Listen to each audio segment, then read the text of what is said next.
Hi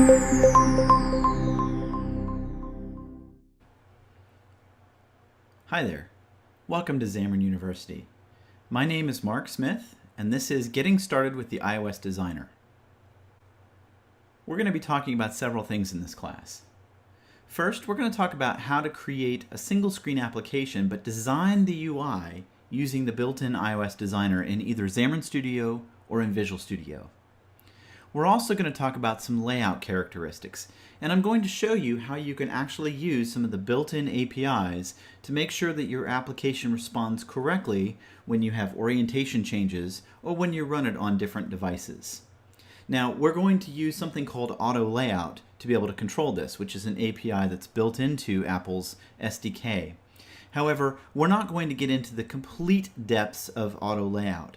Instead, we're going to cover the basics here, and then we have a second course, which is iOS 300, that gets into more detail about how to really customize your layouts and make sure that they properly react as the device changes size and to be able to control those sorts of things. We're also going to talk about how you can programmatically control some of the things that we put into our views. So if you recall in iOS 101, we did everything in code. Here we're going to do everything in the designer, but we still want to provide some behavior to those controls. And so we'll look at how we can name controls and how we can wire up events, but still have the things declared inside of a storyboard file. And then finally, we're going to talk about navigation services and how we can actually navigate from one screen to another, and specifically how we can do it through relationships defined in the designer. But again, we're just going to scratch the surface of this topic, and I'm going to defer to iOS 205, which is our navigation course, to go into further depths of being able to actually create different navigation styles and how to use the designer for that. So let's go ahead and get started by talking about the basics of screen design with the iOS Designer. We've got several things that we want to do here. First, we're going to look at the designer itself and sort of how to interact with it. So what happens when we open up a storyboard, the composite pieces of the designer surface, and what's different between Xamarin Studio and Visual Studio. We're going to look at how we can actually create a screen and drag controls onto that screen and position them and kind of get things sort of running the way we expect. And we're going to touch back on the idea of super views and subviews, which we talked about in iOS 101. Now, just as a reminder, when we talked about super views and subviews in iOS 101, remember we talked about the UI view class. UI view is the base class for everything visual in iOS, and it provides three basic services for us. First, it provides the visualization of our application. Basically, the area that the view is capable of drawing in. And this is always defined as a rectangle, but the rendering itself doesn't have to be rectangular in nature. So you could have transparent content or create irregular shapes that are then rendered, but the surface itself is always defined as a rectangle. It also provides the area for all the subviews themselves. So remember, when we design screens, we do it in the form of parent-child relationships. And so we have a root view that's controlled by a view controller, and we add all of our controls into that, and they're positioned relative to that root view. And as you'll see, we can actually create further subview relationships where I might put a view in place and then drag other children into that view, and those children are then positioned relative to their parent's view. And so this is how all the layout systems work in iOS. And finally, views provide the event publishing services. So we publish events from a view so that our view controller can interact with those views, and we can provide some business logic that gets driven based upon touch interactions from the user. We also talked about view controllers in iOS 101. Remember that each screen is managed by a distinct view controller. That view controller derives from a class called UI view controller, or one of its subclasses. And it owns a root UI view, which then owns all the controls and subviews that render content.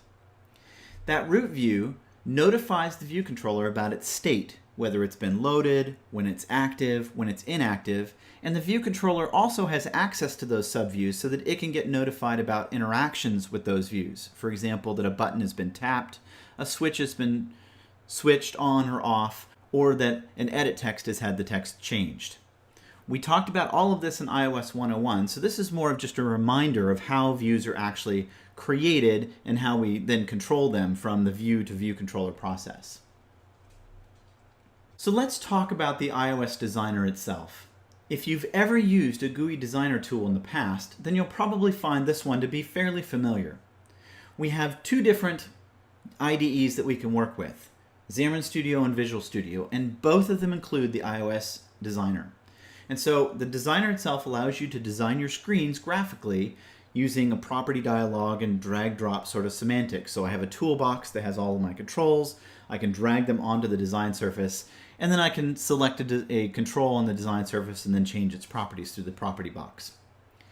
So the designer today is capable of editing both Apple's storyboard format as well as Apple's Zib format, or Xcode interface builder format.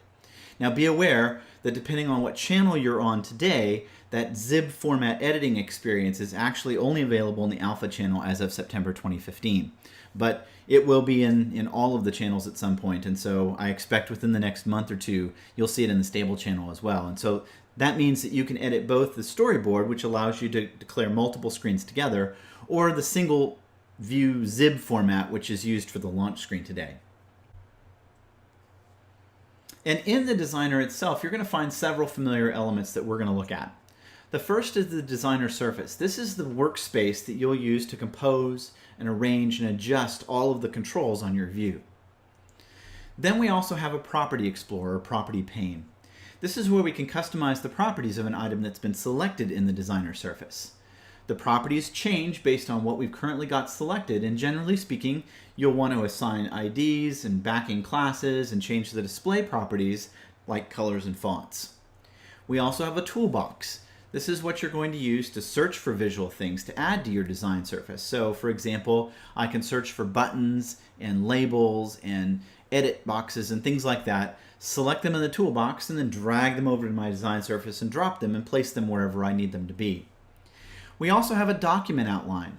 This shows the hierarchy of views and view controllers as they're laid out on your storyboard. So this is where we can see parent-child relationships. For example, I'll be able to see my root view, and then I'll be able to actually dive in and see all the children that are in there. This actually is a really convenient way to interact with some of those views, particularly when you have overlapping content. So if I have something that's been stretched out on top of other elements in order to provide, for instance, a semi-transparent sort of shade to it or something like that, I can use the document view to do more fine-tuned selection of the views that are in my design surface. And so it's a little easier than trying to click on the design surface and select something. And then finally we have the designer toolbar. This is where we can adjust things like the designer orientation or the type of device that we're designing for. It's also where we'll find some layout buttons. And so when we talk about layout in the second objective of this course, you'll see that we can use the designer toolbar to be able to add and remove constraints and to be able to provide the default constraints for a particular view. But we can use this to sort of control the design surface, zoom in, zoom out, adjust what we're viewing in terms of the current design and the orientation or the device that we're in. So now that we've sort of seen the big picture, let's actually take a quick tour of the iOS designer before we actually dive into the details. I'm going to start here in Xamarin Studio on the Mac, and we're just going to create a new solution. I'm going to use an iOS application, single view app. Click Next. I'm going to call this Fireworks. And I'm going to get rid of the iPad and just leave iPhone. And click Next. Everything else is fine. We'll leave Insights off and Test Cloud off as well. And hit Create.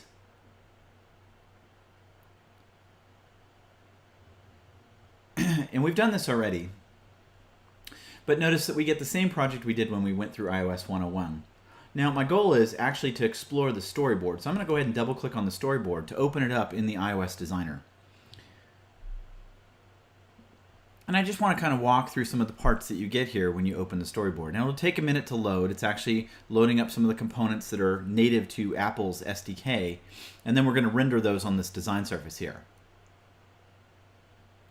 So notice, for example, that I have several different windows available to me. First, we have a design surface, and I'm going to just zoom out just so you can see that it does actually have something that looks somewhat like an iPad or an iPhone here.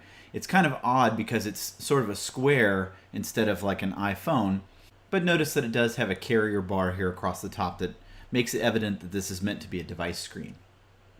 This is my design surface that I can work on. And then you can see that we have a document outline over here. If you don't see the document outline, you can always go to View, Pads, and then show the document outline right here through the menu. And in the document outline, we get my view controller. That's the view controller itself. And then I have the view that the view controller owns. And so we get kind of a tree view here.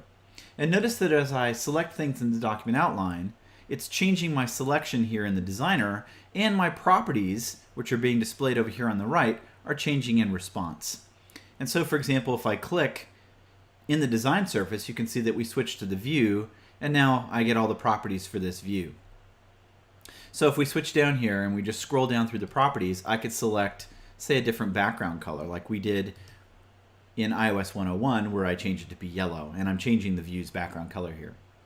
The other thing that's of interest here is the toolbox. So the toolbox lists several different things, and we've got a couple different views here. First of all, notice it's got some categories associated with it, and I can collapse these categories in order to just see the things I'm interested in. For example, more often than not, what we really want is controls to be able to create here. So I could drag a button in here, and then notice as I drag it in the design surface, I get some kind of guidelines here to show me that, okay, I'm centering this button within the display here. I can change the text of that button. We could say this is a button. And then notice that now my button can't display all the information, and so I can grab the little sizing handles here and resize it to be able to fully display that text. And when I do that, you might notice that now it's no longer centered, and so I might have to now, again, reorient this in order to get it to be centered within the view. And so we'll put it right there. Now, this toolbox has a couple different views that we can use here. First, notice that there's a couple of buttons here at the top, and I can use these buttons in order to decide that I don't want to see categories and that I want to see it as a list. And so by unchecking the categories, I can get rid of the category display altogether, and it just merges it all into one. And by checking the second button, I can actually just put it into icon form. And so if I know all my icons, I can just see it as one big form here that I can drag stuff into. I prefer to leave the categories in place and also to list it as just a list of controls so that I can kind of see the text along with the icon itself. You can also come up here to the search box and type in the search box to go and find different elements that are inside the toolbox. And so it's a quick way to just jump to a specific element that I'm interested in. And then finally we have the toolbar here at the top. And it's got several things in it. First of all, I want you to notice that there's a menu up here for View As. This is how I can then change my view to say this is what it would look like on an iPhone 4, and I can see, oh, that's not going to look right at all. I really want to place this button here. Or I could say, what would it look like on an iPhone 5? Or even an iPhone 6 Plus, right? And see, notice that this element, this button, is not changing its position because we're just setting the frame as we drag this around. I can also decide to look at what would this design look like if I were using an earlier version of iOS. So by default, it uses the most current version installed on my machine, but I can back up to earlier versions if I have them installed, and I can see what would the design look like if, for instance, I ran this on iOS 6. And then over here you can see we have some zoom bars. So I can zoom out of my display. I can also go to a one-on-one display. This basically is probably the best way to work with it because typically that way things don't move around and I don't have any problems with coordinates. But if I need to, I can zoom out in order to see the big picture as well, which is pretty handy. Now, one last thing I want to show you here before we switch over to Visual Studio is, if you recall, when we started this, we were in this generic view, and so you can see it's sort of this big square that's here. This is actually because we have something turned on called size classes, and we're going to talk more about those in just a little bit, but I want to show you how to disable that because when we do the lab exercise that you'll get to in just a moment, you're going to want to turn this off as well. And the way that you do that is you click outside all of your view controllers and views, so anywhere on the storyboard designer that's not inside of a window.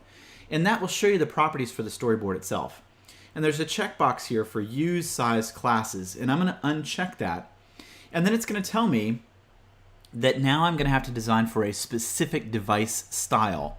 And since we only designed this for an iPhone, we unchecked iPad, that's the one I want to keep my size class data for. So I'm going to say use iPhone, but disable my size classes. Now notice that it just puts me in iPhone form. And so now I can move this wherever I need it to be. And I can also put us in one-on-one display here. So that way We can see the whole screen, and I can start moving things around. But just keep it in this iPhone display. You're going to do the exact same thing when you get to your lab. Now, this is Xamarin Studio, and Visual Studio has this exact same designer. So let's switch over to Visual Studio, and let's look at and see what this would look like in Visual Studio. And so I'm going to go ahead and say create a new project, and I'm going to do the same thing, create just a single view app, and we'll call this Fireworks, and I'll put it on my desktop.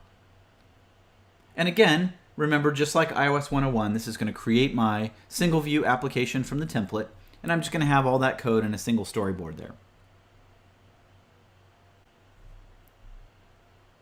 And so here it is. I'm going to go ahead and double click on the main storyboard to open up the design surface. Now, this is going to connect to my Mac build host, wherever that is, on the network or virtual machine or whatever it happens to be running in. And so here's my storyboard that's been loaded. Notice that I get exactly the same display that we did in Xamarin Studio. You can see that I am using size classes here. If I click outside the storyboard area, I can uncheck that and I'll get exactly the same dialog. I want to keep the size classes for iPhone. I click disable, and now it switches to an iPhone display. I can zoom out of this so that I can see my design. I can switch between my different iOS versions. And the other thing that's on the toolbar that I neglected to show you in Xamarin Studio is there's another button here to show you portrait versus landscape. And so you can see that we can switch between portrait versus landscape in our design itself. Now I'm going to go ahead and open up my toolbox and lock it in place here. And let's go ahead and lock our document outline in place as well. So notice the document outline has my view controller, and then it has my view. I'm going to go ahead and drag a button in here, just like we did in Xamarin Studio. I'm going to search for it, and then just drag a button into the center. So notice I get the same kind of guidelines that we did in Xamarin Studio. I get my button, and now you can see that the button is underneath my root view in the view controller. I can resize it just like we did in Xamarin Studio. I can change its text or control some of its other properties over here in the Property Explorer. So if we move this up a little bit and I scroll down a little, we could change this to be a custom button, change the text color to be white. So I'm going to go ahead and make the text color white. And then come down here to the background color. Oh, that's an image, sorry. Change the background color down here in the view section to be a custom color. And let's make that green. And so now you can see that I get my green button with white text. And again, I'm going to expand this out a little bit so I can see it. And then just move it in the design surface. So we get exactly the same views. I have my toolbar, I have my document outline, I have my toolbox, I have my properties, and then I have my design surface. The only difference that you're going to see typically between Xamarin Studio and Visual Studio is that some of the properties in the property box will have slightly different editing visualizations. And so you might notice that, for example, my background color, when I changed that, the editing experience was slightly different than if we did it in Xamarin Studio. And you'll see that in the lab, for example. And the reason for that is just that Visual Studio has its own set of designer widgets, because Visual Studio has a couple other IDEs that plug into this. And so Xamarin is just leveraging some of those built-in features that are part of the design experience in Visual Studio, and so you just get a slightly different editing experience. But the capabilities that you have between the two IDEs are going to be identical. So let's switch back to the slides and talk a little bit more about the designer experience. So now that we've seen the designer, let's actually take a quick flash quiz just to make sure that we're on the same page. So question number 1. The blank shows a list of views and view controllers that can be dragged onto the storyboard design surface. Is that A, Toolbox, B, Properties pane, or C, Designer Toolbar? And the answer is A. The toolbox is what shows a list of views and view controllers that can be dragged onto the storyboard design surface. Question number 2. A UI view is responsible for A, event publishing, B, visualization, C, managing its subviews, D, all of the above, or E, none of the above. And the answer is A, all of the above. A UI view is responsible for event publishing, for visualization or rendering, and for managing its subviews. Now, there's two types of designer formats that you're going to potentially work with. The first are storyboards. This is the newer format, and it's the one that Apple actually recommends today. This allows you to design all of your screens in your app and declare all the relationships between them. And it's great to be able to see all the screens at once and see how they connect together. And in this course, we're going to be focusing on this format since it tends to be the one that we use most often. The primary downside that you'll find to storyboards is because it's a single file, it can be a challenge for teams to share the file with source control. If multiple people want to make edits to different screens in the app, they're ultimately editing this one file, and because the XML that's used under the covers isn't very intuitive and it's not documented today, it can be very difficult to see exactly what's changed when you try to do deltas between those screens. And some people find it to be a little tedious to work with one storyboard when they have a lot of different screens. And so you will find some approaches by some teams of actually breaking up the storyboards to where we declare sections of our app in a storyboard and then have multiple storyboards that we actually draw from. Or potentially you can use the second format, which is the zib format. This is the XML interface builder file format. And you'll sometimes hear this referred to as a nib file as well, but that's not technically accurate. It is pronounced as zib. Nib was a native interface builder format, which was a binary format. So zib formats are actually XML based. And this is a format, a designer format, that allows you to declare a single screen. This was the original designer format that we used, and we don't see it get used too much anymore. People have pretty much, if they're using the designer, prefer to use the storyboard approach, which is sort of what Apple is recommending these days. However, you will find that in your project templates, you do have a launch screen that's been declared as a zib file. So launch screens were introduced with iOS 8, and they allow us to declare an adaptive single screen that gets used on every single device so that we can provide some animations, so that we can make sure that it scales properly and that sort of thing, rather than using different image sizes where the system has to pick a different image based on the device that it's being launched on. So launch screens are the preferred mechanism for that today, and that is declared as a zib file. Now, you can actually put your launch screens in a storyboard as well. The IDE totally supports that, but the existing templates that we use today, both from Apple and Xamarin, automatically place your launch screen in a zib file. So we don't use a storyboard for that, although technically it is possible to do that.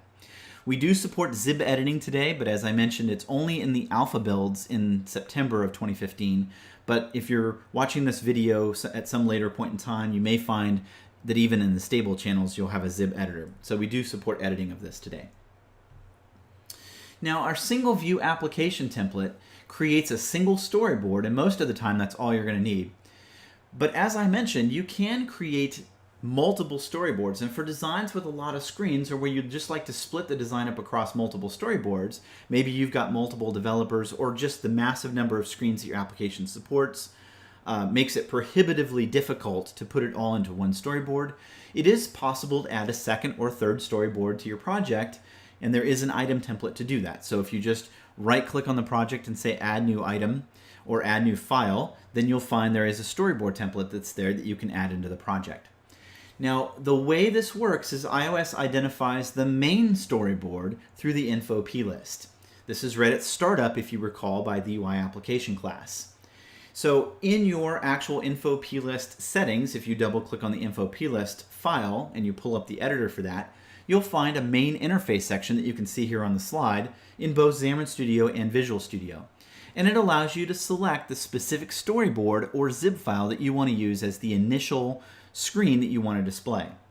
Now, because storyboards support multiple screens, if you select a storyboard as your main interface, then you will identify a root controller in that storyboard. And so we'll talk about this a bit later, but there's an arrow that points to the initial storyboard, or the initial view rather, that's going to be used within that storyboard, and that is the first view that's actually displayed in your application.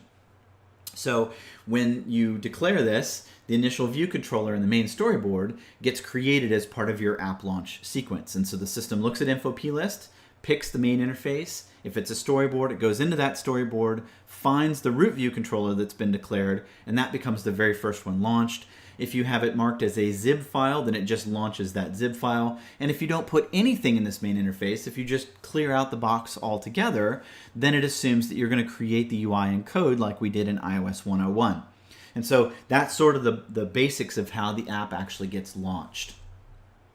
So we're going to edit the main storyboard, and when we do that, it's going to open up the designer. And as you saw when we kind of walked through that, the workflow for the designer is to drag a view or a view controller from your toolbox directly onto the design surface. And so here we're going to drag a UI view directly from the toolbox onto the design surface. When we select that, we'll then be able to change its properties. For example, we could change the background property to be purple, and then the UI view itself will be purple. So we can actually use just the regular view item that's in the toolbox to represent a rectangle inside of our application. We can do this in Visual Studio as well, so it gives you the exact same experience, although the standard toolbox and the property editor sheets that are part of Visual Studio look a little bit different. And the reason for that is simply that in Visual Studio, there are other designers that are built into the IDE that Microsoft has created, and so the property sheet that's being used in Visual Studio is Microsoft's property sheet. And it has a whole bunch of built-in editors for being able to do different things. And so, for example, you can see here that editing the colors is a little bit different than what we have in Xamarin Studio. And so you've got little buttons that are below there, and you'll select either the default, which would be white normally, or you'll select a custom color, in which case you'll get sort of a color selection, or you can select predefined, which is one of the system colors, and so dark text, light text, that sort of thing. But the experience, at least in terms of what you can do with the property editor, is going to be the same regardless of which IDE you choose. It's just the editing process itself may differ slightly because the IDEs have different editing controls built into the property boxes. So if you recall iOS 101, you might remember that when we build the UI for our iOS applications, we're going to organize it using parent-child relationships. We're going to start with a root view controller that's owned by the view controller itself. And this is what manages the screen's display, and generally speaking, it stretches over the whole screen area. This is automatically added and would normally just be a base UI view element, but you can change that if you need to. You can create a custom class, and if you remember iOS 101, there's an override there called load view that you can override to be able to actually declare or create the initial view that's going to be controlled by that view controller. The default behavior is to just create a UI view and place it into the design. And so that view is what you would normally use if you wanted to set a background color. And we did that in iOS 101. If you remember, we changed the background color to yellow. Now, this root view is also what's going to own all of our controls. These controls are just specialized versions of UI views with specific behavior and visual appearance. And we drag them onto the design surface and we place them wherever they need to be. These are added as children to that root view controller, and they're called subviews. We position them relative to the top left corner of the root view, which would normally be the top left corner of the screen. And then dragging them around in the design surface will ultimately adjust the frame property. So if you remember iOS 101, when we did it in code, we set the frame property to control exactly where that view was going to be placed, its top left position, and what its width and height were going to be. The document outline can then show you this parent-child relationship by organizing the items in a tree sort of form. And so you can see here that we can see the view controller, we can see the root view, we can then see the switch and the text field and the button that's been added into it. So the document outline will give us that whole picture of exactly what those relationships are, and we can then use that document outline to be able to do fine-tuned selection. And when I select things in the document outline, it will select things in the design surface and vice versa.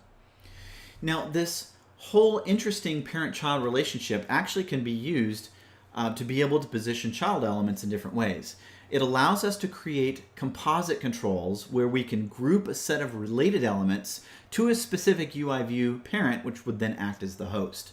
And so this allows us to actually reposition the UI view host, and all of the children will move with it. Because remember, when you have subviews, their position and size is always relative to their parent. And so if I move the parent, it moves all the children with it. Now, the interesting thing of this is not only do we get the ability to sort of package it up visually, but I can even package this up as a reusable component by making the host UI view a custom control.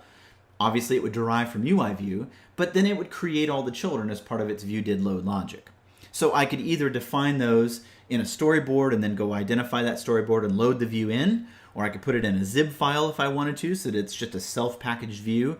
Or if I were truly creating a component, what I might want to do is just create it all in code like we did in iOS 101.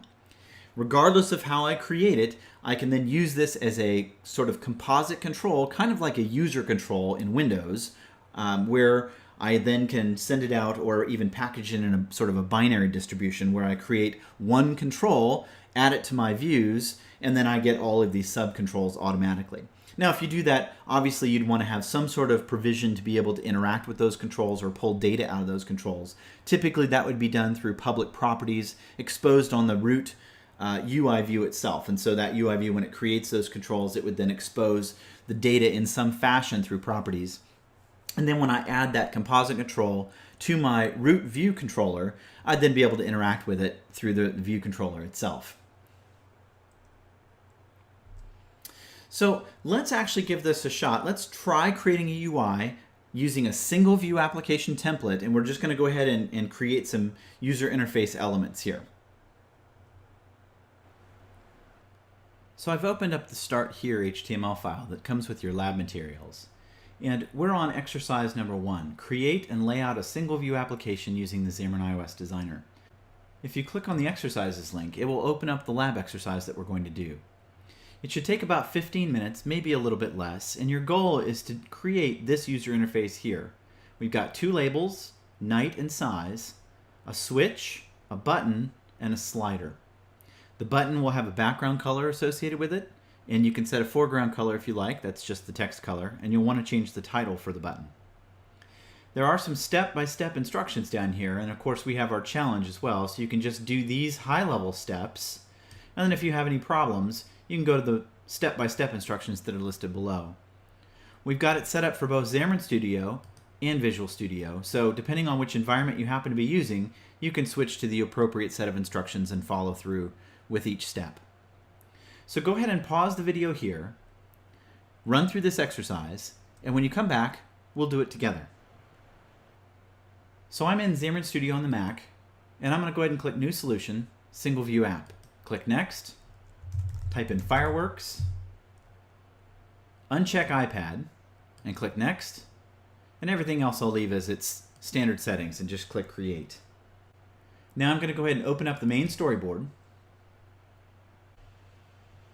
and I'm going to go ahead and close up my document outline just to give me a little bit more room. Let me zoom out of this just a little bit so I can see my design. And I'm going to go ahead and uncheck the Use Size classes and save the iPhone size classes so that I'm just working with an iPhone design. Now, remember my goal is to create that UI that's shown in the lab. And so there's several things that we want to put in here. The first thing we want to put on this is a label. And so I'm going to type label into the search box and then just drag it onto my design surface. And I'll put it down towards the bottom. And I'm going to move to make sure I'm on a one-to-one display. One thing that I have noticed in the design surface sometimes is the controls will move just slightly when you drop them, and often that's because you're in a zoom factor, either smaller or bigger than normal. And so the mouse coordinates just move slightly when that happens. And so staying in a one-to-one display actually is very helpful. Now I'm going to change the text for this. I'm just going to double-click on it and type in night for this first label with a colon. And then it needs to just be a little bit bigger to be able to display the text. There we go. Then I'm going to drag a second label on here and put it below the first one. And I'm going to change the text for this one to be size, colon. Now, one thing I want to point out here is, notice that when I click on this, the design experience is changing. If you want to change the size, you have to be in this mode where it's got the little round circles around it. And we'll talk about these 2 different modes when we come back from this exercise. But the idea is that this is actually the sizing mode where we're adjusting the frame. So if you find yourself where you have these little squares around it instead and it's not circles, just click on the element one more time and it will turn into the sizing circles. So we're going to put size underneath that. Then I want to switch. So I'm going to search for switch and drag it out and just place it right next to the night. And then I want a button.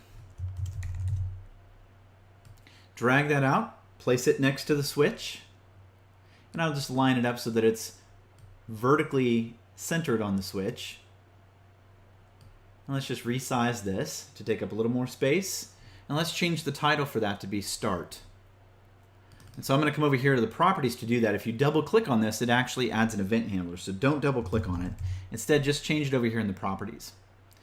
Then I'm going to go ahead and change the text color and the background for this. So let's make the text color black. And then let's come down to the view section and change our background color to be, let's just make it orange for fun. Then the last thing I want to put on here is a slider. So I'm going to type slider in my search box, grab the slider, drag, and I'm going to go ahead and position it so that it's underneath the switch and centered with the size box. And then let's grab the edge of that and just resize it so that it goes all the way out to the edge of the button here. In fact, I'm going to drag it out just even a little bit further there. Let's just move it up so that it's kind of in line with the label. And you can also use the arrow keys to do fine adjustments. So if you find that the mouse is not quite giving you what you want, you can use the up and down arrow keys to kind of do that adjustment as well.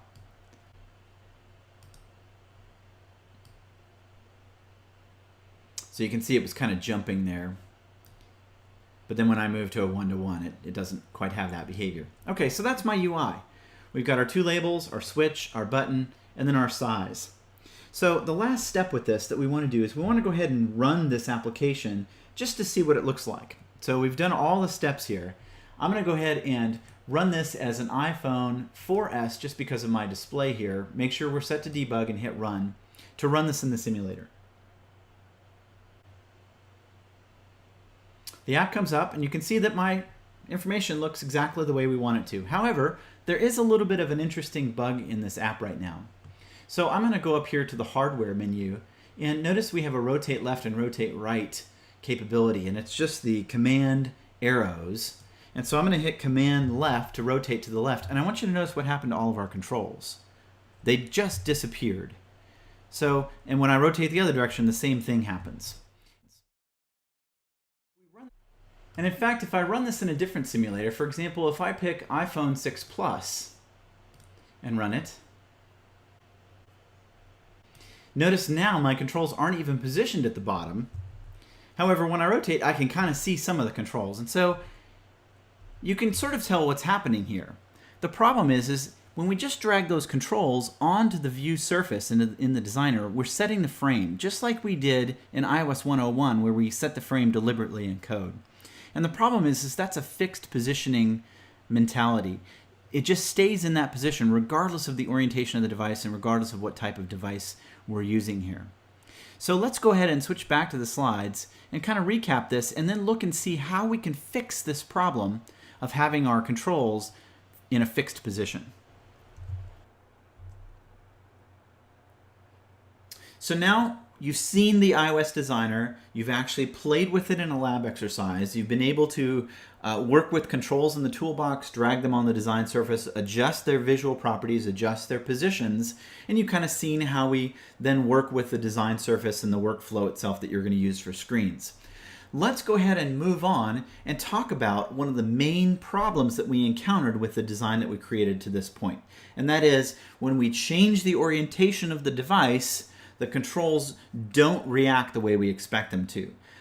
Because they're fixed in position with specific frames, changing the actual width and height of the parent view causes those controls to still be positioned in the same spots, but now we either can't see them or they run off the screen or they're clipped. But ultimately it doesn't do what we expect, which is to actually move around. To be able to properly position them, when we change the orientation of the device, we have to introduce a new concept into our designer thinking, which is something called auto layout. So we're going to talk about a couple of things here. First, I'm going to talk just a little bit about the auto layout system itself and give you a little bit of history, kind of where Apple's sort of migrated from. And then we're going to talk about a key component of auto layout called constraints. This is how we actually create the relationships between elements to tell the system how things are supposed to be organized visually. And then we're going to talk about how we can add those constraints using the designer itself. So When you ran your application, the lab had you do something at the very end, which was to change the orientation of the device. And you probably noticed that it didn't look the way you expected it to, or it certainly didn't look the way we would want it to. And the problem is that we've designed our application to fit on a specifically sized screen in a specific orientation. But unfortunately, devices don't always conform to our designs. In particular, users can rotate the device like you did, from portrait to landscape or vice versa, or even run it on devices that we didn't design the UI for. Either the device screen is smaller than we expect it to be, or more often it's bigger than we expect it to be. And when this happens, at best, our application is going to look odd. And at worst, some of the controls might not even be visible, right? So users can't even interact with the application the way we want them to. And this is a problem that we have with any sort of fixed layout designs like what we've done up to this point. And even in iOS 101, where we defined everything in code, we had to fix the frames to specific locations, which simply doesn't work when you assume what the width and height is going to be, because those sorts of things can be changed at runtime. Now, obviously, we can fix some of that. We could, for instance, lock our orientation down. So we can go into Info plist and we can uncheck some of the orientation styles and say, look, our app only works in portrait. But that's a little restrictive, and most users don't really expect that. When they rotate the device, they want to see the app rotate itself. And in fact, that is the default behavior for an iOS application. The system will automatically rotate the screen for you. So we want to keep that behavior, and we want to kind of work within those guidelines. And in fact, Apple even looks at that. So when you go through the Apple submission process, one of the things they try is what happens when we rotate the device? What happens when we run it on an iPad? What happens when it's a 6 Plus or something that's larger, or something that it wasn't necessarily designed for? So they're even going to look for those sorts of design flaws. And when they see them, they can reject the app. And so they recommend that you do all the sorts of layout things that we're going to talk about here. So there are other things that can complicate this sort of process as well. So it's not even just orientation issues or running on different devices. Consider, for example, if the user is an older person or perhaps they're vision impaired, and so they bump up the font size. So my mother, for example, I was shocked the other day when I saw her phone, and on her Messages app, the font is huge because she can't see the fonts with their normal size. And so she's gone into the settings and she's changed the font size to be ridiculously large. I think that's actually one of the options there. And now the fonts are really, really big. And so what would happen in our app today is if we change that font size, our labels potentially could get bigger and either overrun the other content, or perhaps, if we don't declare it correctly, push that other content off the screen. And so it's not even just orientation issues that can affect us. It could be assistive sort of issues that affect us, or localization issues that affect us. If those strings change because the user is using a different language, they may be larger than we expect them to be, or shorter than we expect them to be. And again, our design just doesn't look right. And so we want to be able to fix these things. And the way that we're going to do that is we're going to use some of the built-in APIs that Apple's provided for us.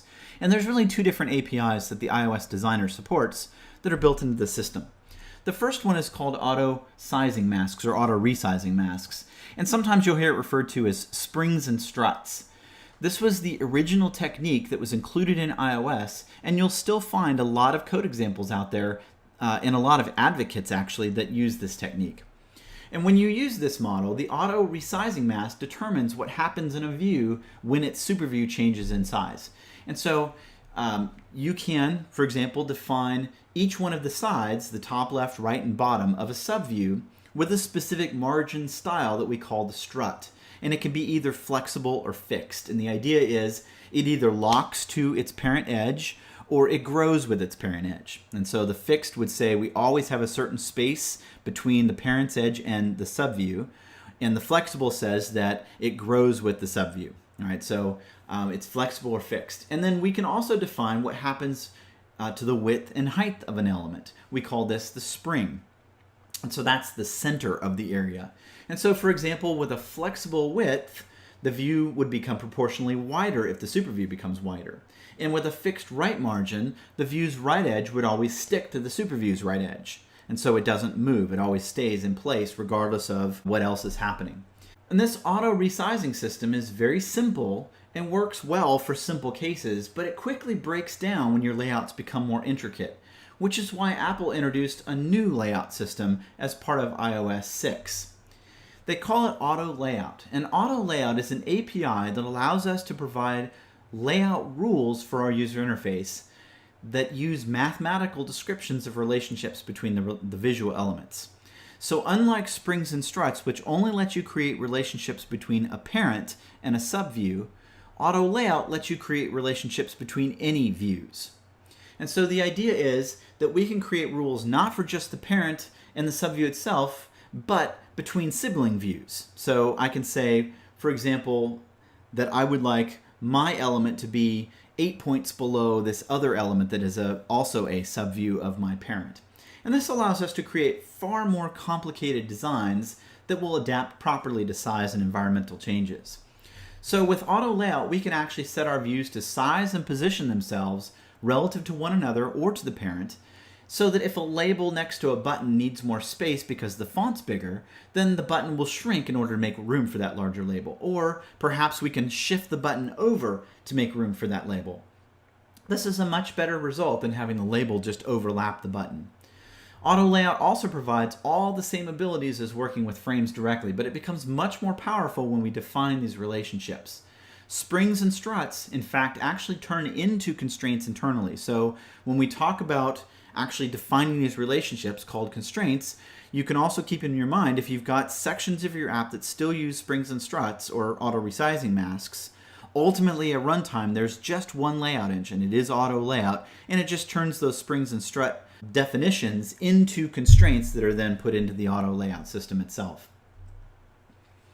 So constraints are enabled by the designer by default. So in the designer itself, when you actually click anywhere in the design surface, then you can get to the storyboard properties.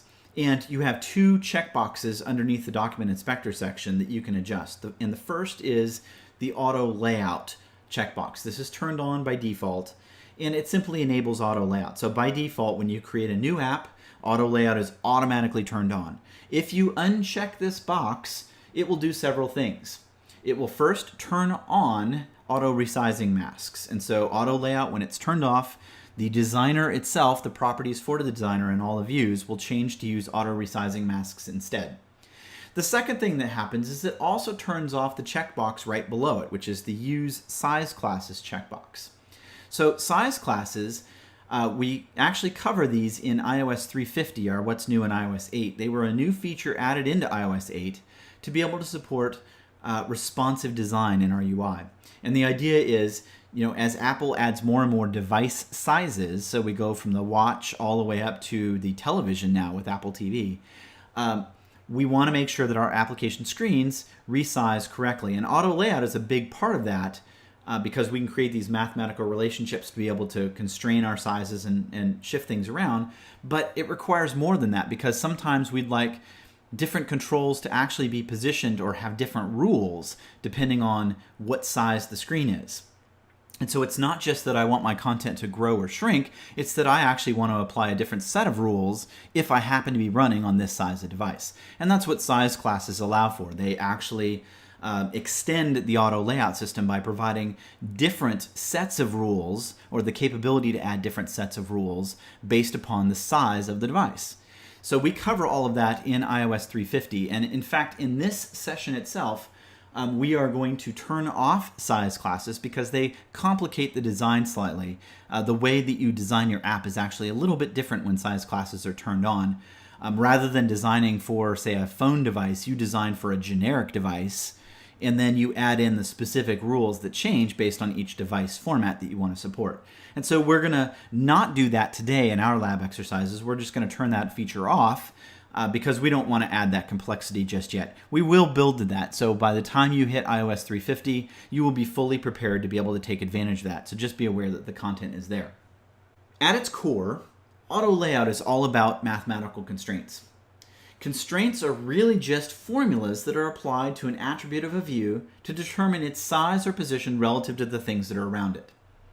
So for example, we can set a constraint that says our left of this view is equal to the superview's left, right? That is similar to the springs and struts approach of locking our left position to a specific spot relative to the super view. I can also say my view top is the super view top plus some constant, right? So I can say I always want my top coordinate to be 20 points below the super view's top. What's interesting is I can actually use other views. So we mentioned that auto layout is unique in this. So springs and struts only let you create relationships between the super view and a subview. So the first two that we've seen here could be done with springs and struts. But this third one, view top is equal to some other view's bottom plus 8. That you can't express with springs and struts. And so here we're saying I want this element to be 8 points below this other element that's also in my design. Or we can also do things like this, where I say my height, I want it to be half the height of some other view's height, or my super view's height. And so again, this was something I could not do with springs and struts, where I actually add in a multiplier into the formula to say I would like this view to always be half the height of my super view. And what's going to happen here is when I'm in the portrait size and my height is larger, then my view would grow. When I switch to a landscape and my height then becomes constrained, my view would shrink. But it would always be kept relative to the super view's height multiplied by half. And so you can create these sort of relationships with constants to be able to fully define and flesh out exactly the way you want your views to look and what your layout is going to look like. So here's a final one. My view height is equal to half of my view width. And so in this case, my views, the two relationships are actually the same view. So there's no rule that says that it has to be some other view or my super view. I can actually create relationships with myself. And so in this case, my height is always half of the width. And as my width changes because of some other rule, my height would change in response. And so you can see that we can create fairly sophisticated designs with this sort of approach of auto layout. Now, the way this ultimately works is the engine, the layout engine, is going to take all of these mathematical constraints that I define on all of my views, and it's going to evaluate them together as a single linear equation.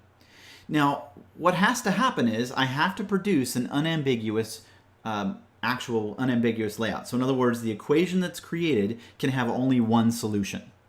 If I have multiple solutions, in other words, there's something that's not completely defined, then we have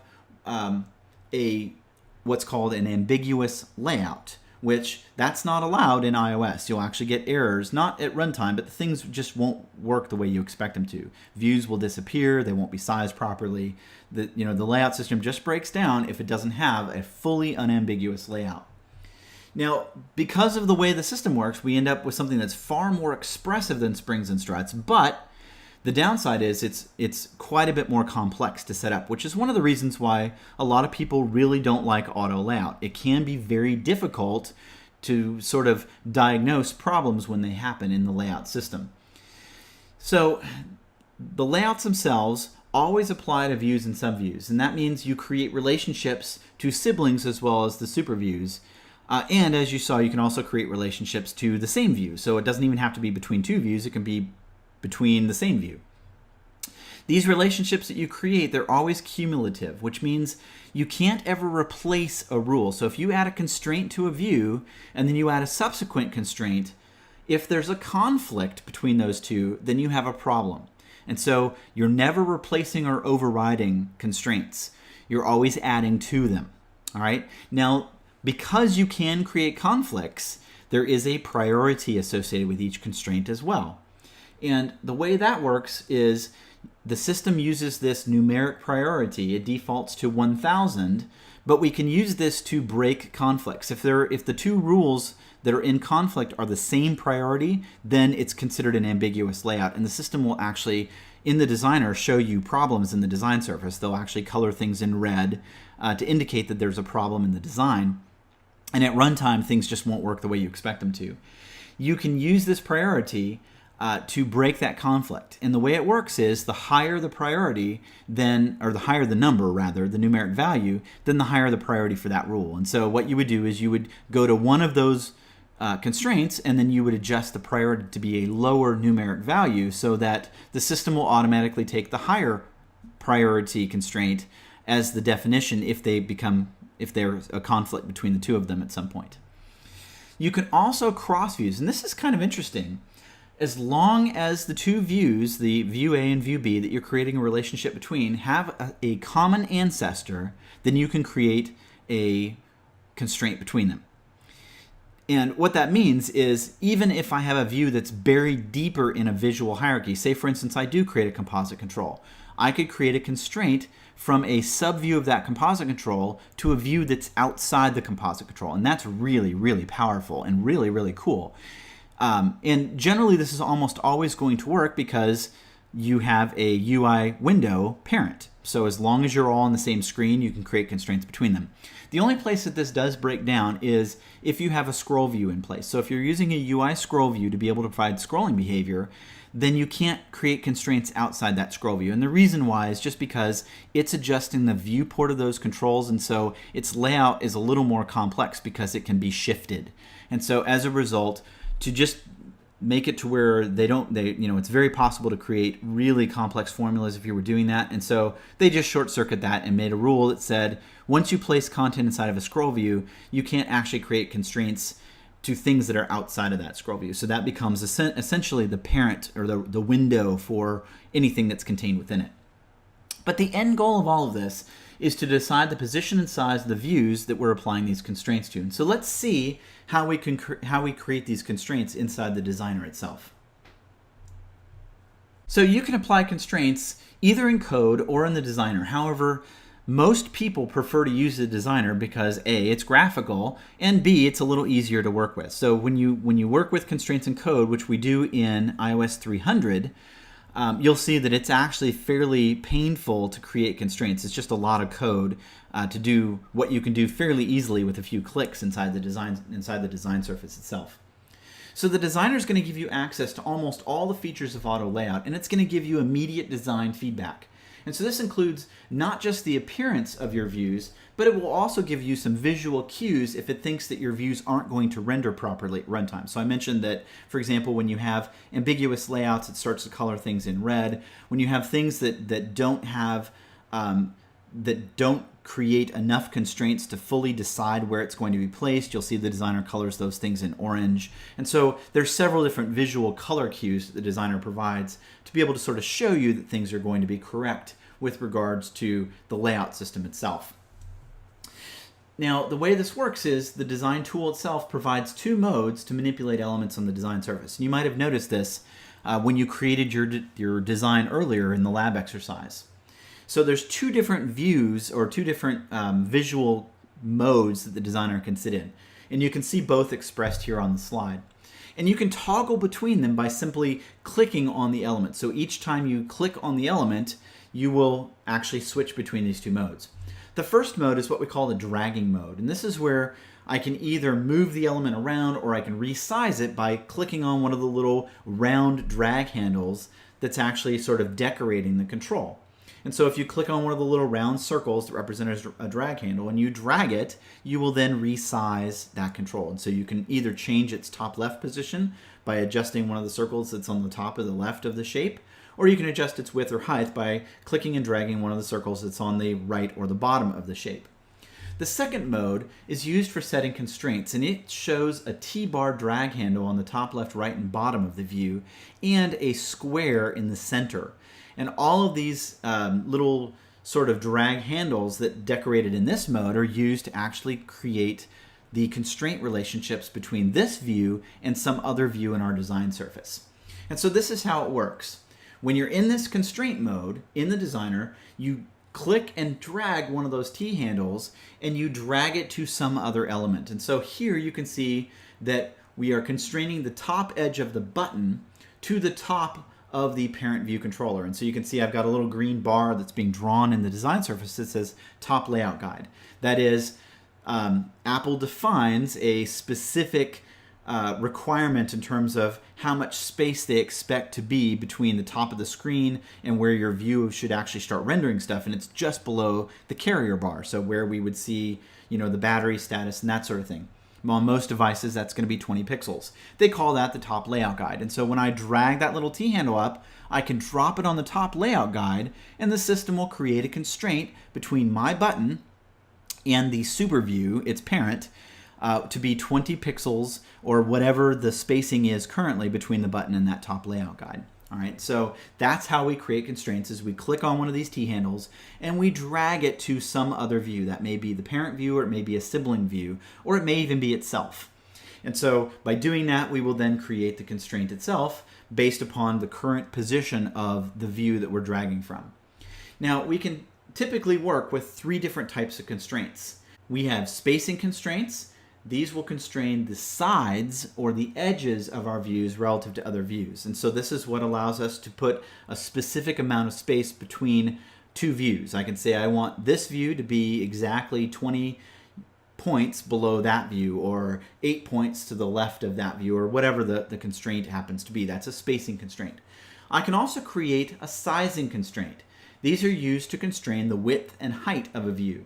And so these can be constant values, or they can be relative to another view. So I can say, for example, I want this to be half of that view, or I want it to be exactly 50 points, or I want it to be exactly 100 points, or I want it to be 2 times that other view. So I can create this sort of relationship. Now, some views have what's called an intrinsic size. And so, for example, labels will automatically calculate their width and height based upon the text that's present within them.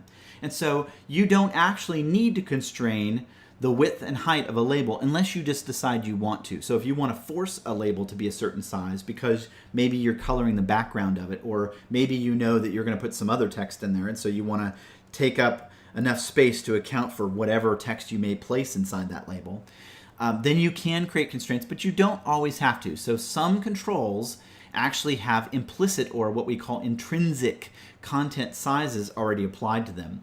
And so they'll automatically calculate their constraints using that intrinsic content size. Finally, we have what's called alignment constraints. This is what's going to constrain the horizontal or vertical center of the view. So for instance, I can take a button and I can line it in the center of its superview so that it always stays centered in the view regardless of the width and height, which means that as I change my orientation, the view would shift left, right, up, and down to always stay centered with respect to the constraint. And again, all three of these constraints can have constants applied to them. So for instance, I can say, I would like this button to be centered, but I want it always shifted 30 points off of the center to the left or to the right, or shifted 5 points from the bottom, but centered. So I can apply specific constants or even multipliers to any one of these constraints. They're all allowed to have those values applied to them. Now, there's different ways of applying these constraints. So let me just walk real quickly through the way the designer works, and then we're going to do a lab to actually let you create some layout constraints against your design to make sure that your UI is always positioned at the bottom of the view. So spacing constraints are done with those little T-bars. The 4 T-shaped handles on each side of the element define the top, right, bottom, and left edges in terms of the spacing itself. And you just drag this handle to the edge of another view, which can be either a sibling or an ancestor, and it will create a constraint to keep the element positioned where it is. And so typically what you'll do is you'll want to constrain the top and left edges of a view. And so you'll drag the top and left T-bars to either the left side of the screen or to some other element to keep it positioned at that space. You can also use the right and bottom. So if you'd like to position it from the right and bottom side, for some reason maybe I want to right align my content, then I can use the right T-bar to be able to do that as well. Sizing constraints are controlled through the I handle, or the I-shaped handle that are at the right and bottom. So you can either click these handles and drag them to some other view if I'm creating a relationship between two views, or you can double click the handle in order to supply some sort of constant. So if you just want to set it to a specific size, you can double click this handle and then type the size, and it will always stay at that size. But if you want to have some sort of constant applied to some other view, for instance, if I say I want this button to always be 2 times the size of that button, then I would drag one of these handles up to the second button, and that would create the constraint relationship between them. And then I could apply my constant at that point. But sizing constraints are done through the little I bar handles that are on the right and bottom side of an element. And then finally, the alignment constraints are applied through the little center square in the center of the view itself. And so this basically controls the center X and center Y constraints. Dragging this square handle will light up other elements in my design to be able to vertically and horizontally center this view that owns the handle against something else. And so what you'll see in the design surface is, for example, you'll get a horizontal and vertical line drawn in the center of the super view, and you can drag this handle and drop it on that line in order to make sure that this is centered. Now, keep in mind that it's going to keep its current position. So for instance, if it's not currently centered, then it will just automatically apply a constant to position it where it is. And so sometimes you'll go in and you'll tweak these constraints once they've been applied to adjust constants and things like that to make sure that it's firmly centered in the design. So let's quickly touch on a quiz just to make sure that we're all on the same page. So question number 1. Auto layout is A, only available in the designer, B, describes relationships between visual elements, or C, must be used and cannot be turned off. And the answer is B, auto layout describes relationships between visual elements. Question number 2. Spacing constraints are used to position a view, true or false? So remember, we have 3 types of constraints: sizing, spacing, and alignment. Spacing constraints are used to position a view, true or false. And the answer is true. They can totally be used to position a view. So spacing constraints are used to be able to ensure that we have a certain amount of space between one element and another element. All right, and that would ultimately affect its position. Right? It doesn't affect its size. It only adjusts its position. Okay. So a couple more things before we jump off into a lab.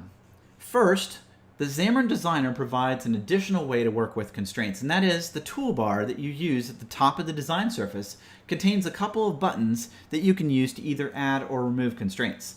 The Add Constraints button will add 4 constraints for the selected view. This essentially creates a constant width, a constant height, and 2 edge constraints at the top and left to be able to fully constrain the view and make sure that it's positioned exactly where you have it in the design surface.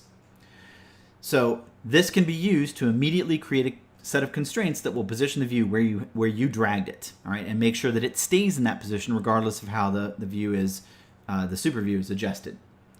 The Remove Constraints button, the X button in red, is used to actually remove all the constraints in a view. And so this will clear any of the constraints that have been added to the view, and it can be very helpful to do so if you find yourself that you've added a whole bunch of constraints and your view is not looking the way you want it to, and you just want to start over.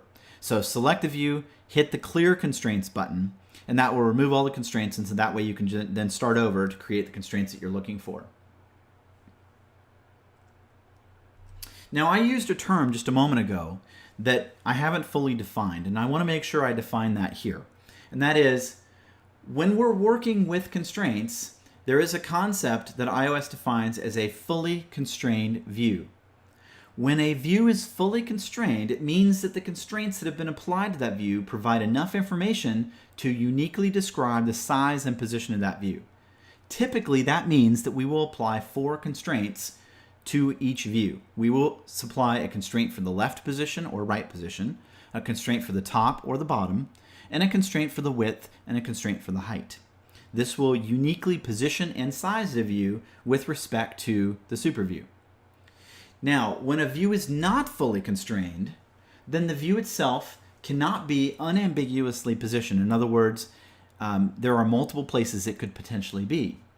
In that case, the designer will help us out by showing the view with an orange border. So when you select the view, it will color it in orange, and this simply means that the selected view does not have all the necessary constraints applied to it to position and or size it. Worse, when you add a single constraint, you're essentially turning off the frame positioning and telling the runtime to calculate the frame based upon the answers coming from constraints. So when you just drag views on there, no constraints are added. And what happens is the system just uses the frames to position things, which means it's fixed positioning, what we don't want. The minute we add 1 constraint, then the system is going to use auto layout to figure out the runtime position of the view. And if you don't fully constrain that view, it means that it's not going to be positioned at runtime where you think it is. And the way the designer reacts to this is when you select a view, it colors it in orange to tell you, hey, this view is not fully constrained. And B, the frame is going to be calculated at runtime and is not where you think it is. And the way the designer reacts to this is it draws a dotted border where the control is actually going to be at runtime. And so here you can see that we've got a label, but its actual position at runtime is going to be at the top of the view, and it's going to have a different width and height. And so you can see that my height and width, at least in terms of my design surface of where the label is different than what we're showing in the dotted rectangle. And so it's just showing me the current constraints. This is where the view is going to end up and how it's going to end up being sized.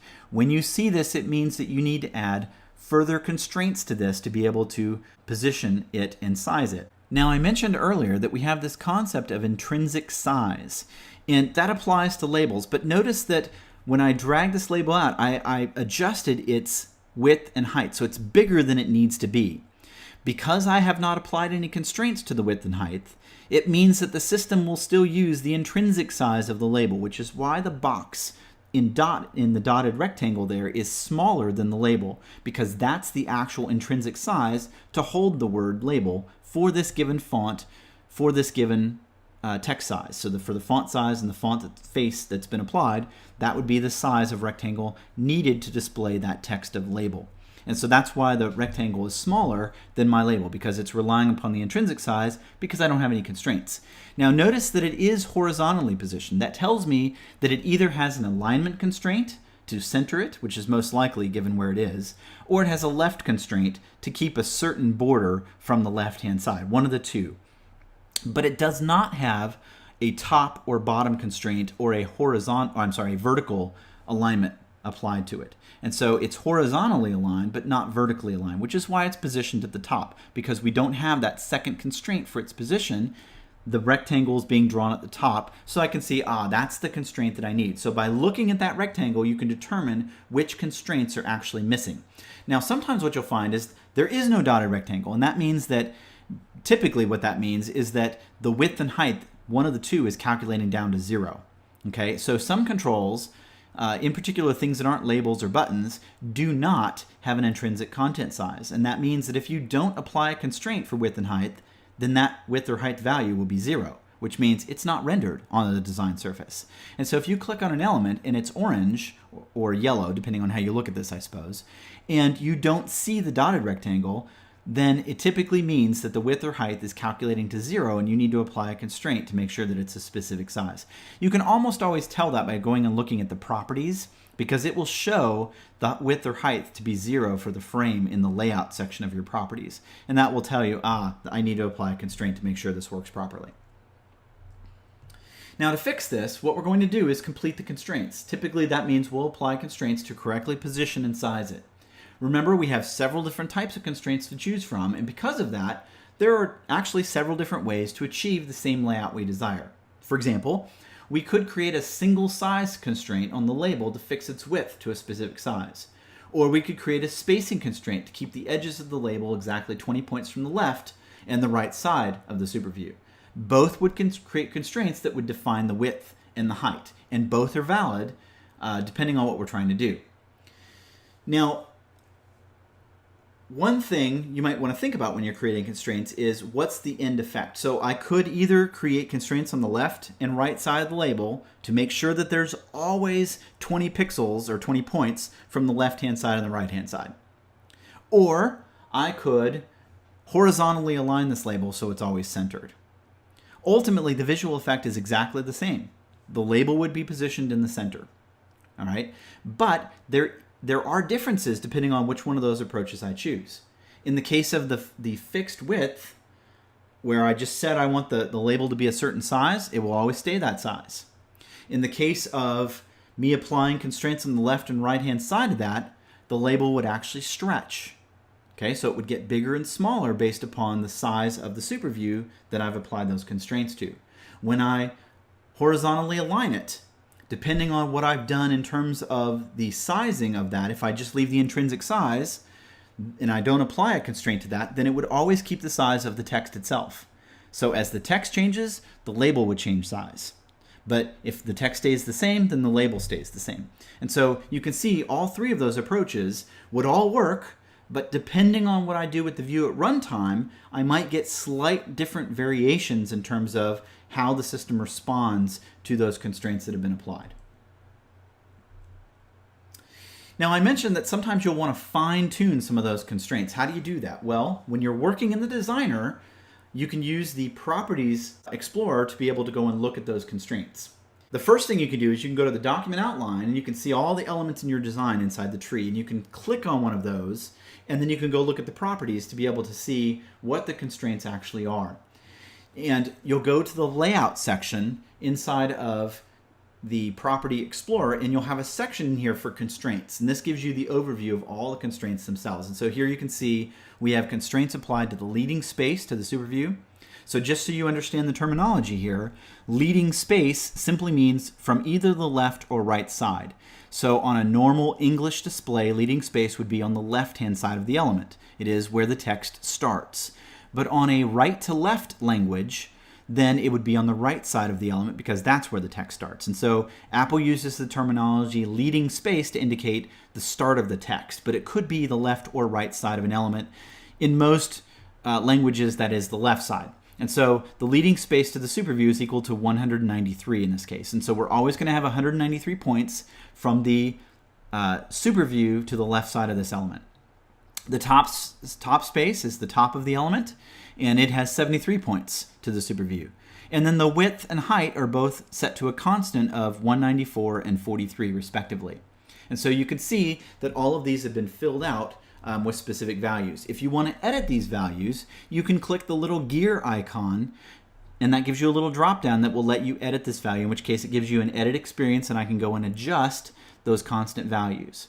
So I can remove the constraint, or I can adjust or fine tune it by adding a multiplier or by changing the constant value to be able to say exactly how it's being applied. I can even adjust the from and to views. And so, for example, sometimes when you create a constraint, the designer may actually choose the wrong views. Maybe I drop it in the wrong spot, or maybe it's flipped and I actually want the constraint, I want my view to be half the size of the super view, but when the constraint was created, my super view is half the size of the view, and I don't want that. I want it to be reversed. So you can edit the constraint in order to fine tune or adjust any of the values that are there.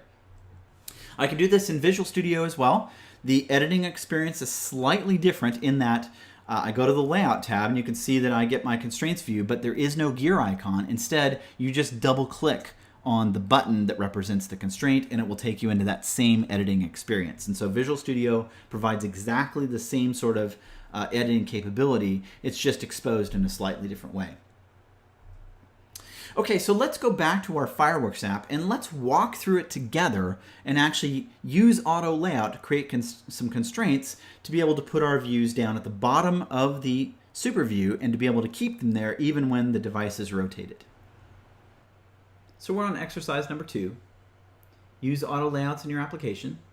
If we go to the exercise, again, this will take about 15 minutes or so to do.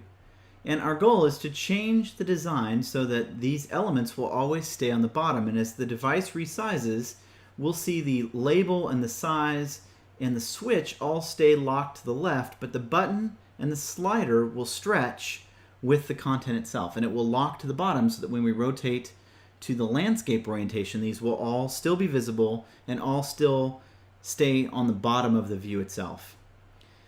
You can follow the high-level instructions here under the challenge, or go into the step-by-step instructions, which will walk you through each of the steps necessary in order to complete the lab.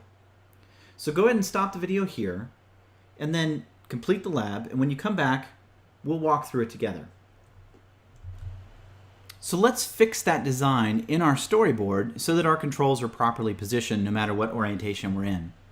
Let's go ahead and start with the labels. Now remember, there's 2 different ways we can do this, and I'm going to go ahead and resize this slightly so it has enough spacing on the edge here to be able to create the constraints properly. But I'm going to go ahead and say that I would always like this label to be in this position.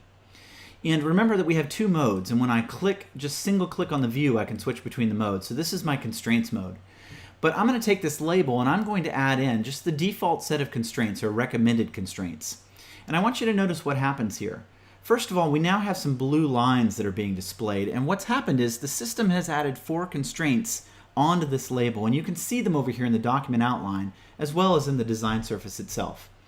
So the first one is it created a constraint here to set a horizontal spacing from the left side of the label, or the label leading space, to the left side of the super view, and we're keeping it at 29 points from the left hand side.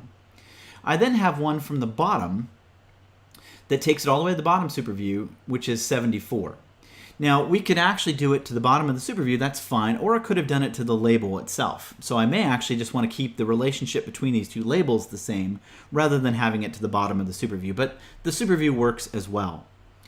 Then notice that we have a width constraint, which is setting it to 53, and I have a height constraint here, which is setting it to 21.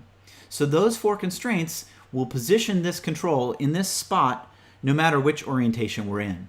And so now if I switch my orientation, you can see that this label stays in that position. Everything else is moving, but not that label, because we've fully constrained that view using auto layout. Let's do the same thing for our size. And so again, I'm going to go ahead and change the size of this label. Let's just move it in so that it takes up exactly what it needs, and then I'm going to add in my recommended constraints, and that adds in those same 4 constraints here. And now when I switch it here, you can see that my night and size are now remaining in the same spots. So all that's working the way we expect. So let's now work on some of these other controls. And our goal is, I'd like this switch rather, to stay in this position. So I want it to stay locked to this night label. And so I'm going to go ahead and click on this in order to get my constraint handles, and I'm going to drag this left-hand constraint to the label itself. And I'm just going to go ahead and pin it to this left side of the label. And notice as soon as I did that, I can see that there's a switch leading to label trailing +8. So we're 8 points from the label trailing is where my switch leading will start. But notice that my view is now in orange. And in fact, you can see up here at the top of the view that it's drawing a little rectangle with a dotted outline. That's because we've now turned on auto layout for this switch. It's now going to use these constraints to try to figure out exactly where to position this switch. And we only gave it one constraint, where we want it to be horizontally. And since the label's locked down, we're now going to be 8 points from the right side of the label, but we didn't give it any vertical information, and so therefore it's kind of locked to the top here. And so we need to give it a second constraint. So what I'm going to do is I'm going to grab the bottom T-bar and drag it down to this bottom view here, or we could put it off of the top of the slider as well. Either would work, but I'm going to take it to the bottom view here and lock it in place so that now we've actually got this element from the bottom leading space. And in fact, we did it from the leading space there. I'm going to delete that because where I really want this to be is from the bottom of the super view itself. And so I'm going to drag it all the way down. You want to make sure to grab the T-bar. I'm going to drag it all the way down to the bottom here so that we now have it positioned directly from the bottom. And notice that now it's in blue and it's correctly positioned here. And so this is now locked in place as well. And if we switch our display, you can see that it stays in the right spot. Now let's work on the button. I want the button to be off of the edge of the slider, and I want it to be off the edge of this view here. And notice now we've got it in the right spot, and you can see that it's even stretched out here, but it's not locked from a vertical perspective. And so what I'm going to do is I'm going to do the same thing here. We're just going to go ahead and lock this to the bottom of the window. And now we've got it locked to the bottom of the window, but notice that we still have a slight orange rectangle, but it's positioned sort of on top of the control. And the problem here is that my frame definition, or where the designers actually place this element, is slightly different than where the constraints are going to place it. And that's the purpose of this third button up here. What it will do is it will update the frame based on the constraints that we have applied, and notice now it's in blue. Okay, so now everything is fixed in place and everything should work properly. The last control that we have here is the slider itself. And I want it to stretch as well, and so I'm going to drag the T-bar over to that edge, the T-bar over to the size. Notice that it's at the top here, and I'm just going to drag the T-bar down to the bottom. I want the T-bar, not the width one, so we'll drag the T-bar down to the bottom here and fix it in place, and then I'm going to click my Update Constraints to make sure it locks in place. So notice that Now, as I change my orientation, I can see that my button stretches out, my slider stretches out. If I move back, you can see that it repositions at the bottom. And if I change my size here and we go to an iPhone 6 Plus, you can see that everything now slides to the bottom with this as well. The designer is a great way to sort of see things, but of course we could also just run this in the simulator or run it on a device and start playing around with orientation that way too. But that's how we set up the constraints. We can then see these constraints in our document outline. When I select a constraint here, I can go to the Layout tab, and I can then edit constraints on this. So if I click on a button, for example, you can see all the constraints here that are set on this button. Just as an example, right now, I've got a constraint on the left-hand side for this label here. The leading space is equal to 29, and this label's leading space is equal to 29.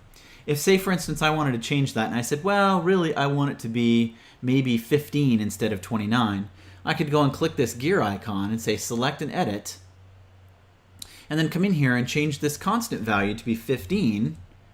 Go ahead and go back, and now notice it just moved over to the left. Let's do the same for our size. Go to Layout, change this constant from 29 to 15.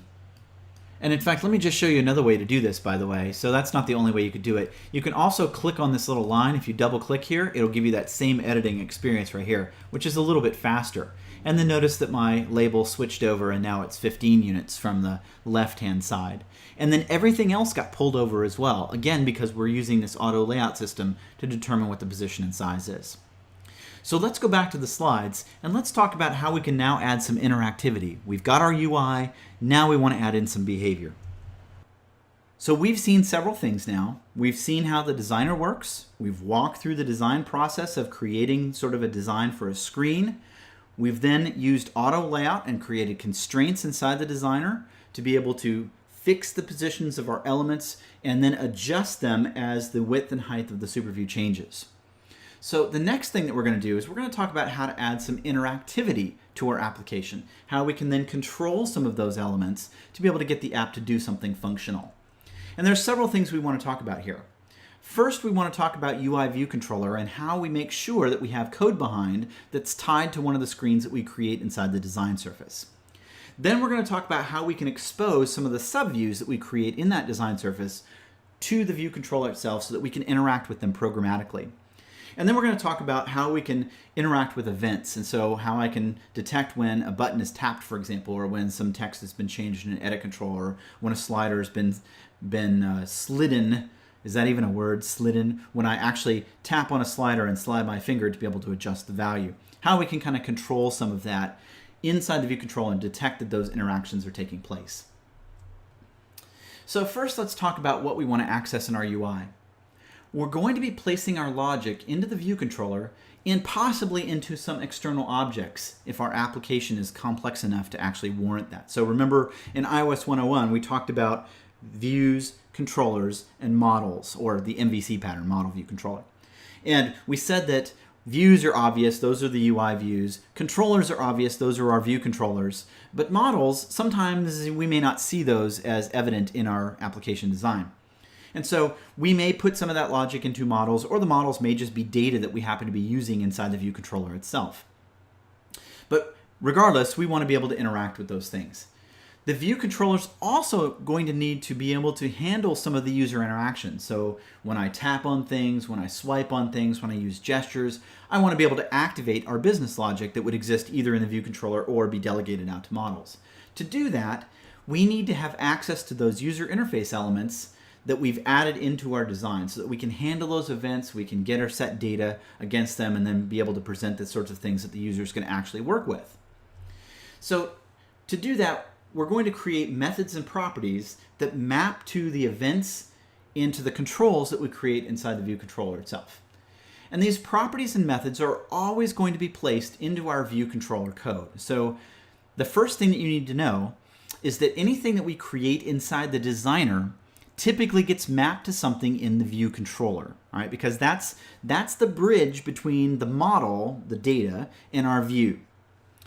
Now, what that means is that we have to have some code behind tied to the view controller that's been defined in the designer. And we have a root view controller that's been defined in the single view app. And as you know, it has a corresponding source file that's actually been created in our solution so that we can immediately start adding code in there, right? It's called viewcontroller.cs or whatever the template happens to name it, depending on which template you choose. Now, the issue that you need to be aware of is that when you drag a new view plus view controller into your design, so when we create new screens, one of the things that's going to happen is you're not going to get that code behind class.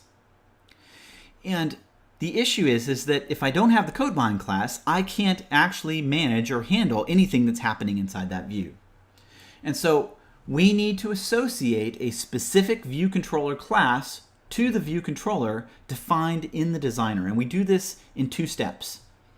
First, we select the view controller in the designer. You can do this in the document outline, or you can just click the gray bar or black bar, however you view that, that's at the bottom of the visualization in the designer. So in the design surface, click the black bar. That represents the view controller. Then in the properties for the view controller, you want to set the class field. And you want to set it to be a class that derives from UI view controller. And so this can be one of 2 things. If you created the class already, and you already have a class in your solution that is defined as a view controller, you can simply type the name of that class into this box. If you have not created a class, then you can type the name of the class that you want to use, and the system will automatically create the file for you. And so the designer's smart enough to figure out, did we already have a class, or do I need to add one? And it will automatically add one if necessary. So what you'll see if I just type the name of a class and it didn't exist before is the system will create the class for me and it will add it to my solution, and it will just be a C# file. That class will be a C# class that derives from UI view controller, and it will have a couple of things in it that sort of connect it to the designer. So you'll find that it has a designer.cs file. And if you didn't have a designer.cs file, so if I'd already created my view controller class, then it will create the designer.cs file for you. So either way, if I either have a class or I don't have a class, the system will edit my source files to be able to connect it to the design surface. And so ultimately what we'll end up with is a view controller class that's connected to the view controller that's been defined in the designer. Now, when you create the name of this class, there's a couple of things that we're going to recommend as best practices. And the idea is to just keep your code readable and tidy, right? So the first thing is you should name the view controller class to be what the screen does or manages. And that way, you'll be able to make an intuitive connection in the source code to what's actually in the design. The second thing is you should always use the view controller suffix to make it obvious that this is what the class is just by looking at the file name. So you'll know this class is a view controller. So in this case, we have a to-do list view controller. We presume that this would manage some sort of to-do list, but it is the view controller class that sort of manages that. So this is just considered a best practice.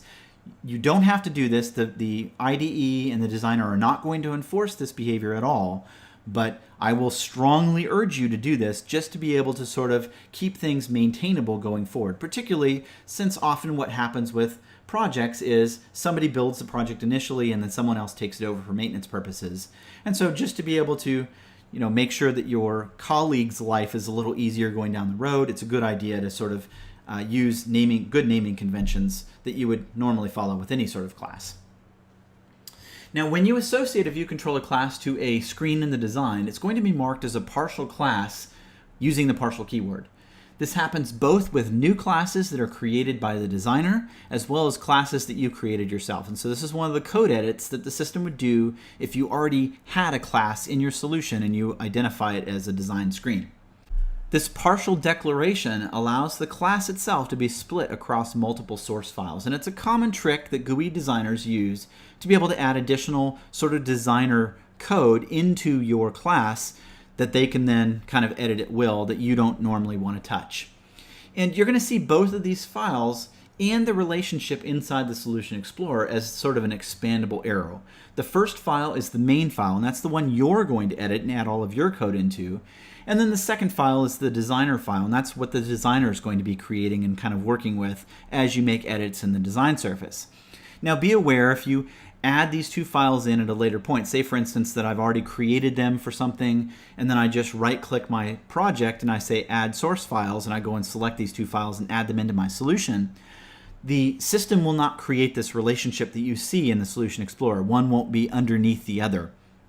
That's actually just a build trick. It's something that's in the MS Build script itself that just says that this to-do list view controller.designer.cs depends upon the other file, and so therefore the relationship is just created in the Solution Explorer itself. It doesn't affect the compilation at all. They do not have to have that dependency in order for the project to compile and work properly. It's just being used to be able to sort of associate them from a project contextual perspective. So if you do not see the little arrow and the two files are just separate files that are in the Solution Explorer, that's perfectly fine. There's nothing wrong with that. It just means that the MS Build was unaware of the relationship, and therefore it didn't set that relationship up inside the project file itself. So this second file, the designer CS file, is going to be underneath the main file in the solution in most cases. This is where the designer is going to place all of its specific code to provide access to the controls and the events that our screen is using inside of the view controller itself.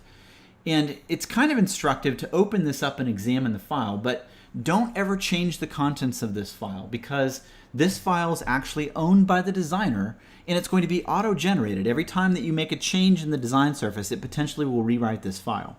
And so anything that you put in this file could potentially be lost if the designer decides to rewrite it.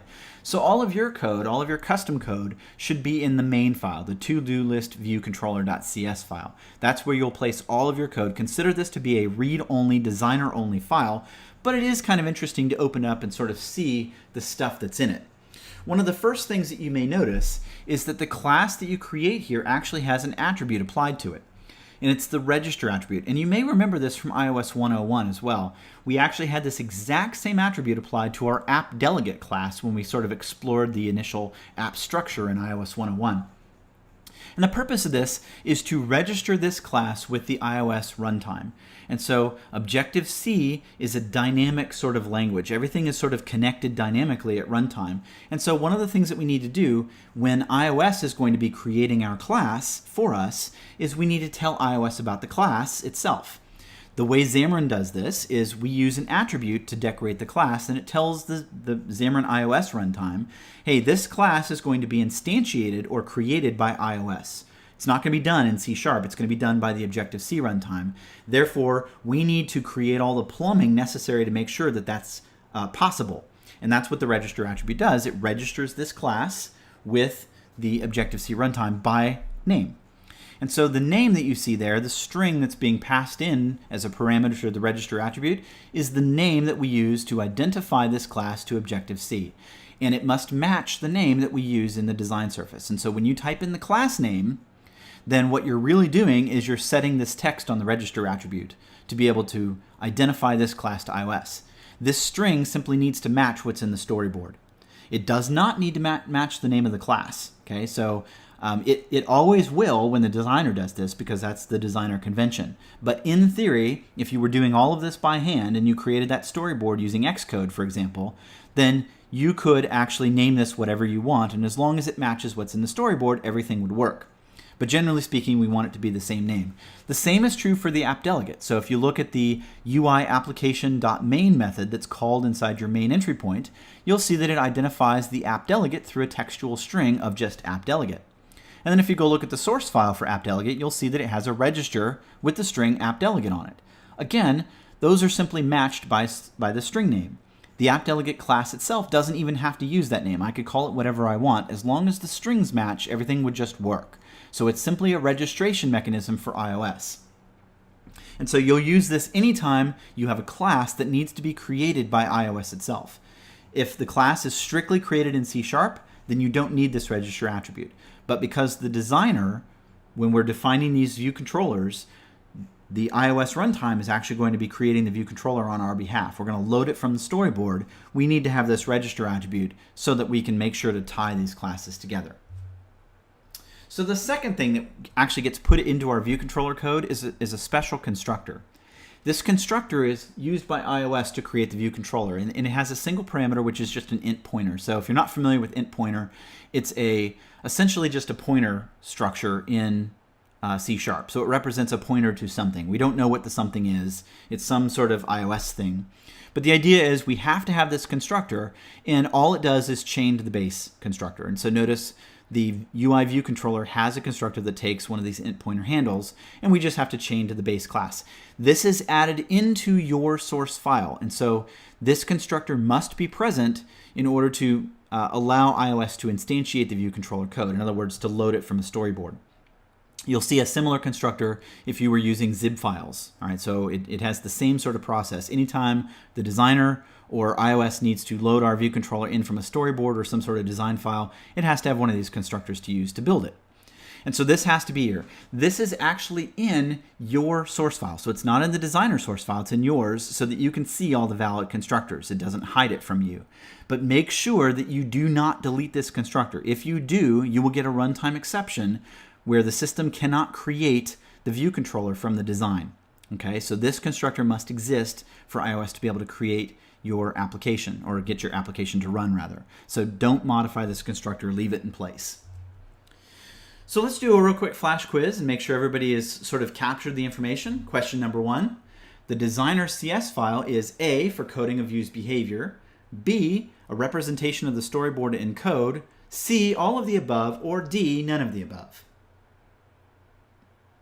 And the closest answer here would be the designer CS is really a representation of the storyboard in code. So it's what's going to have all of the code elements that tie to the storyboard itself.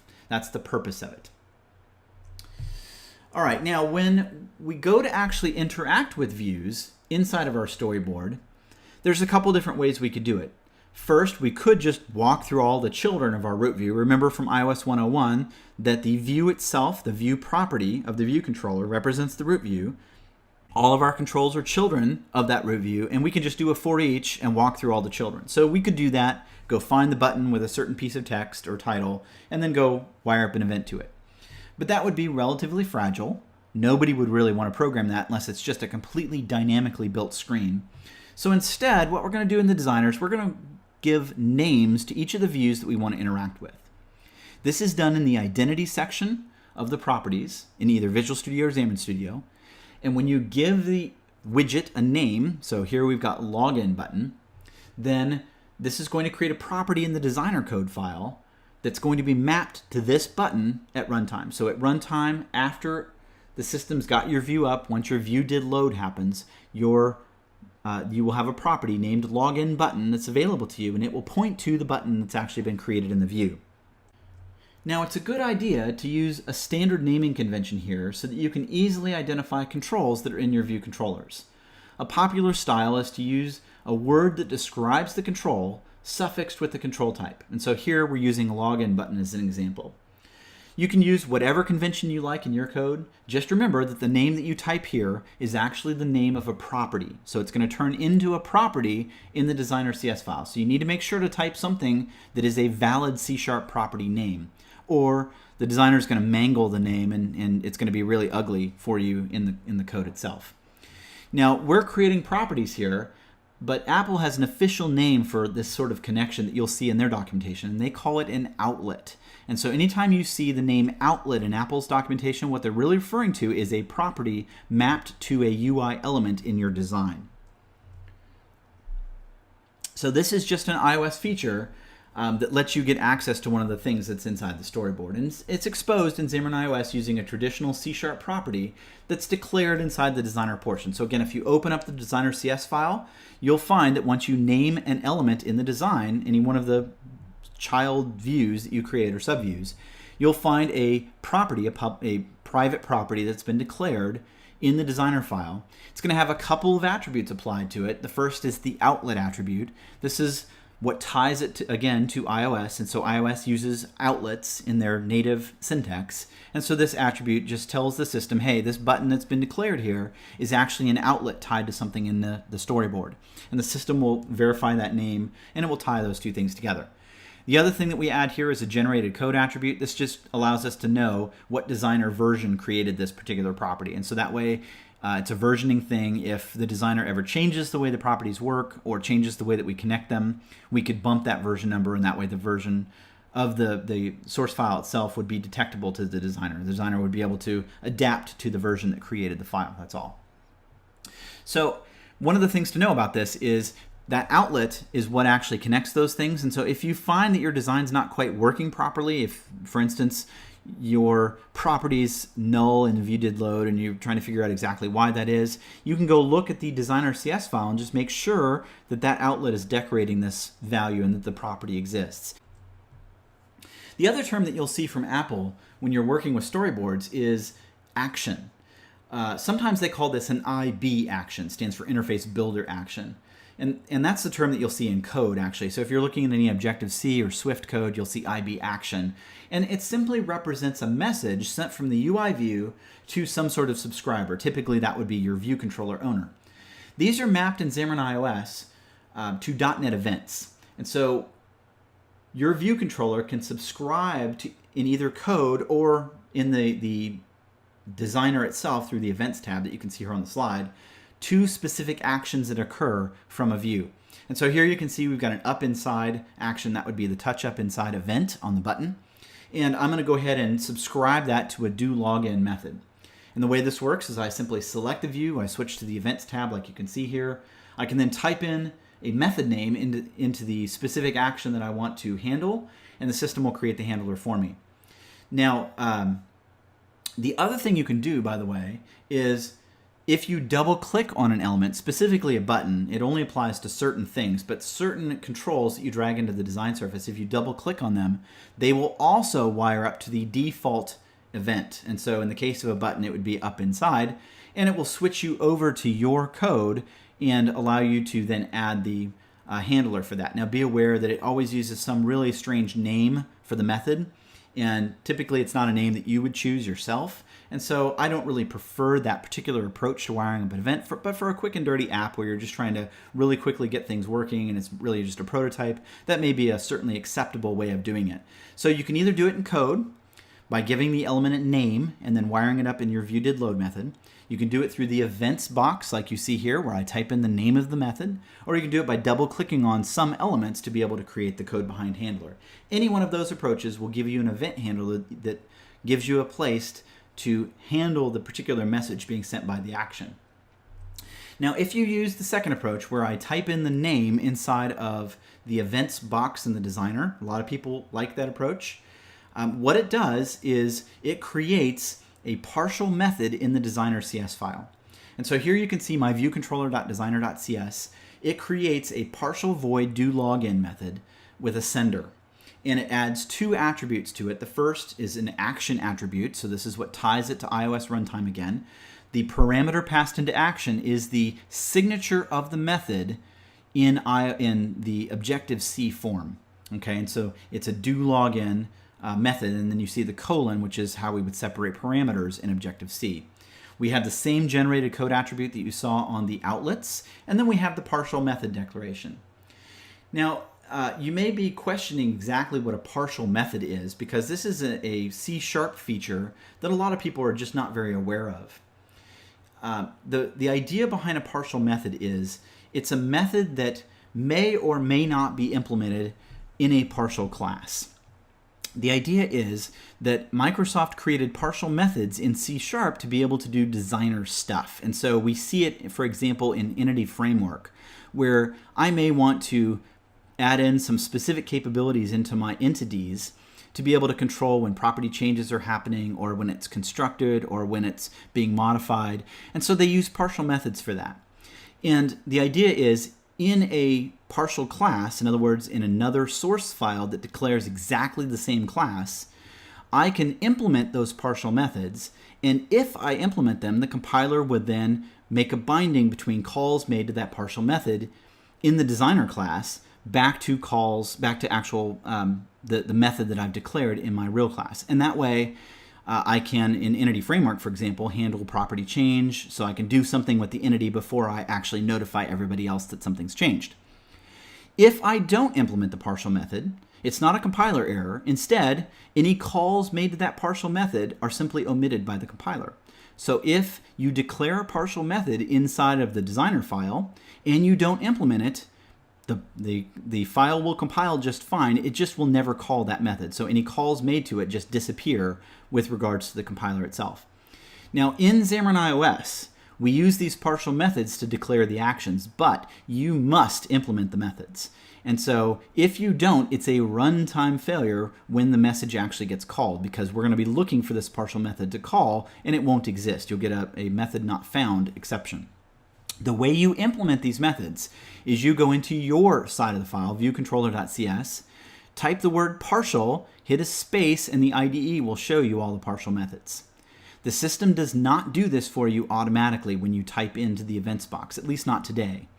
And so when you type in, say, do login in the events box and you hit enter, it only does the first half of that. It creates the partial method definition in the designer. You have to go into your code and add an implementation of that method. So be aware that that's a requirement on you, the developer. So we would just type partial void do login. The signature has to match. We get a UI button, and then we'd put whatever our logic is into the method itself. This goes into our controlled source file. So not into the designer file, but into our file. Now you might be asking, why not just use virtual methods or abstract methods that would give us a compiler error if we don't implement it? And the reason why is because, remember, these are partial classes. These are source files that are going to be combined at runtime into a single class as far as .NET is concerned, as far as the Xamarin iOS runtime is concerned. So we can't use abstract methods because that requires inheritance, right? An abstract method would imply that I'm deriving from this class, not creating a source file that's going to be combined with it. So this is a source time way of declaring a method that doesn't require derivation, and that's the reason it gets used here. Okay, so let's switch back over to our lab and let's actually add some behavior into the controls that we have inside the design surface and actually create some fireworks displays. We're on exercise 3. So in your start here, if you scroll down to exercise 3, code behaviors for your app, and you click on the exercises link, you'll find some instructions to actually create the behavior for our fireworks application. Now, your goal is to go ahead and add in some behavior for the switch and the button and the slider, and then you'll be displaying some images that will sort of show up as particles in your app. All the code to actually do the particle generation is going to be provided to you. There's a folder in your lab materials. If you go to Part 03 Resources, there's an infrastructure folder, and you'll be adding this XAM logo into your application, as well as this simple particle gen CS file. So go ahead and follow the instructions. You can use the challenge instructions for the more high-level view, or of course walk through the step-by-step instructions, which give you the actual code if you need it as a hint. But once you're finished with the exercise, go ahead and come back to the video and we'll walk through the exercise together. So I'm back in Xamarin Studio and I'm going to go into my solution. Let's just go ahead and lock the solution into place. And I'm going to add some of those asset files into this project. So I'm going to go ahead and right-click on the project itself and say Add Files. Let's go to our desktop, go into Lab Materials, Part 03 Resources, Infrastructure, and let's grab the simple particle gen.cs file. I want to go ahead and copy this into my folder. You only get that prompt in Xamarin Studio. If you're using Visual Studio, it won't actually ask you to copy, it will just automatically copy. Then let's go ahead and add in the XAM logo image into our resources folder. So I'm going to go ahead and say Add Files, and I'm going to grab all 3 of these XAM logo resources. So this first one, xamlogo.png, is used on a normal device. xamlogo at 2x is used whenever we're on a Retina display, and xamlogo at 3x is used whenever we're on an iPhone 6 Plus. So I'm going to go ahead and copy these in here as well. And the system should automatically set these up to be bundle resources, but you may just want to go ahead and double check just to make sure. You can look at the build action either here or go to the properties for this. So notice that my build action is listed in properties as well.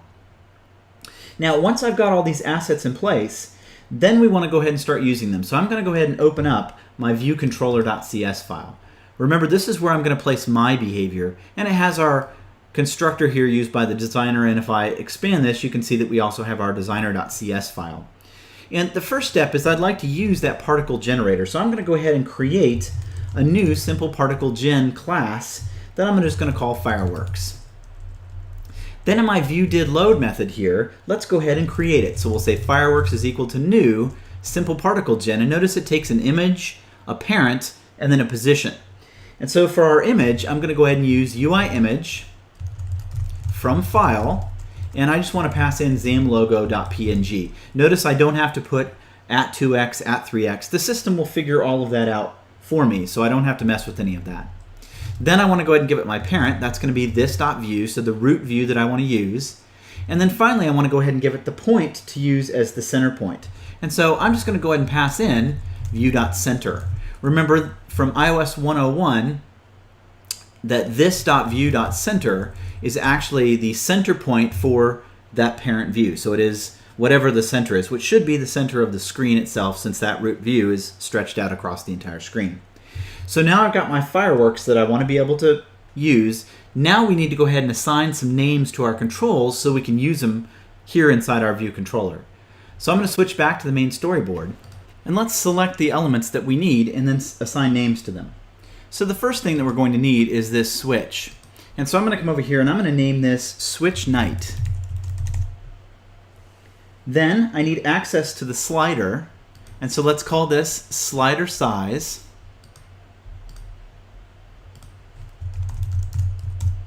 And then finally, I need access to the button. So let's call this button start.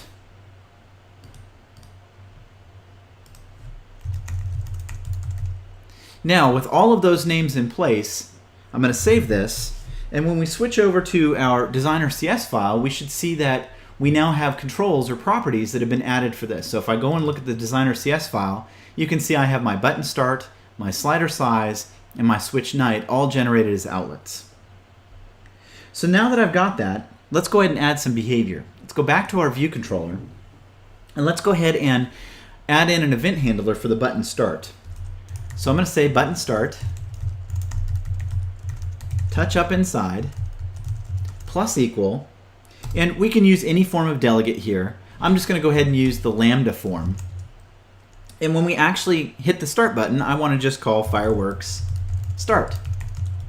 That will then launch the fireworks and be able to display them. Then let's go ahead and add in some capabilities for the switch itself. So again, there's different ways of adding in events. So first let me just close the designer file and switch back to the main storyboard. And I'm going to go ahead and click on the switch, and I'm going to go to the events tab and go and find the value changed event. And we're just going to call this night value changed and hit enter.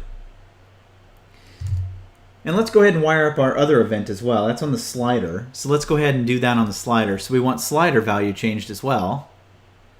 So we'll call this slider size value changed and hit enter.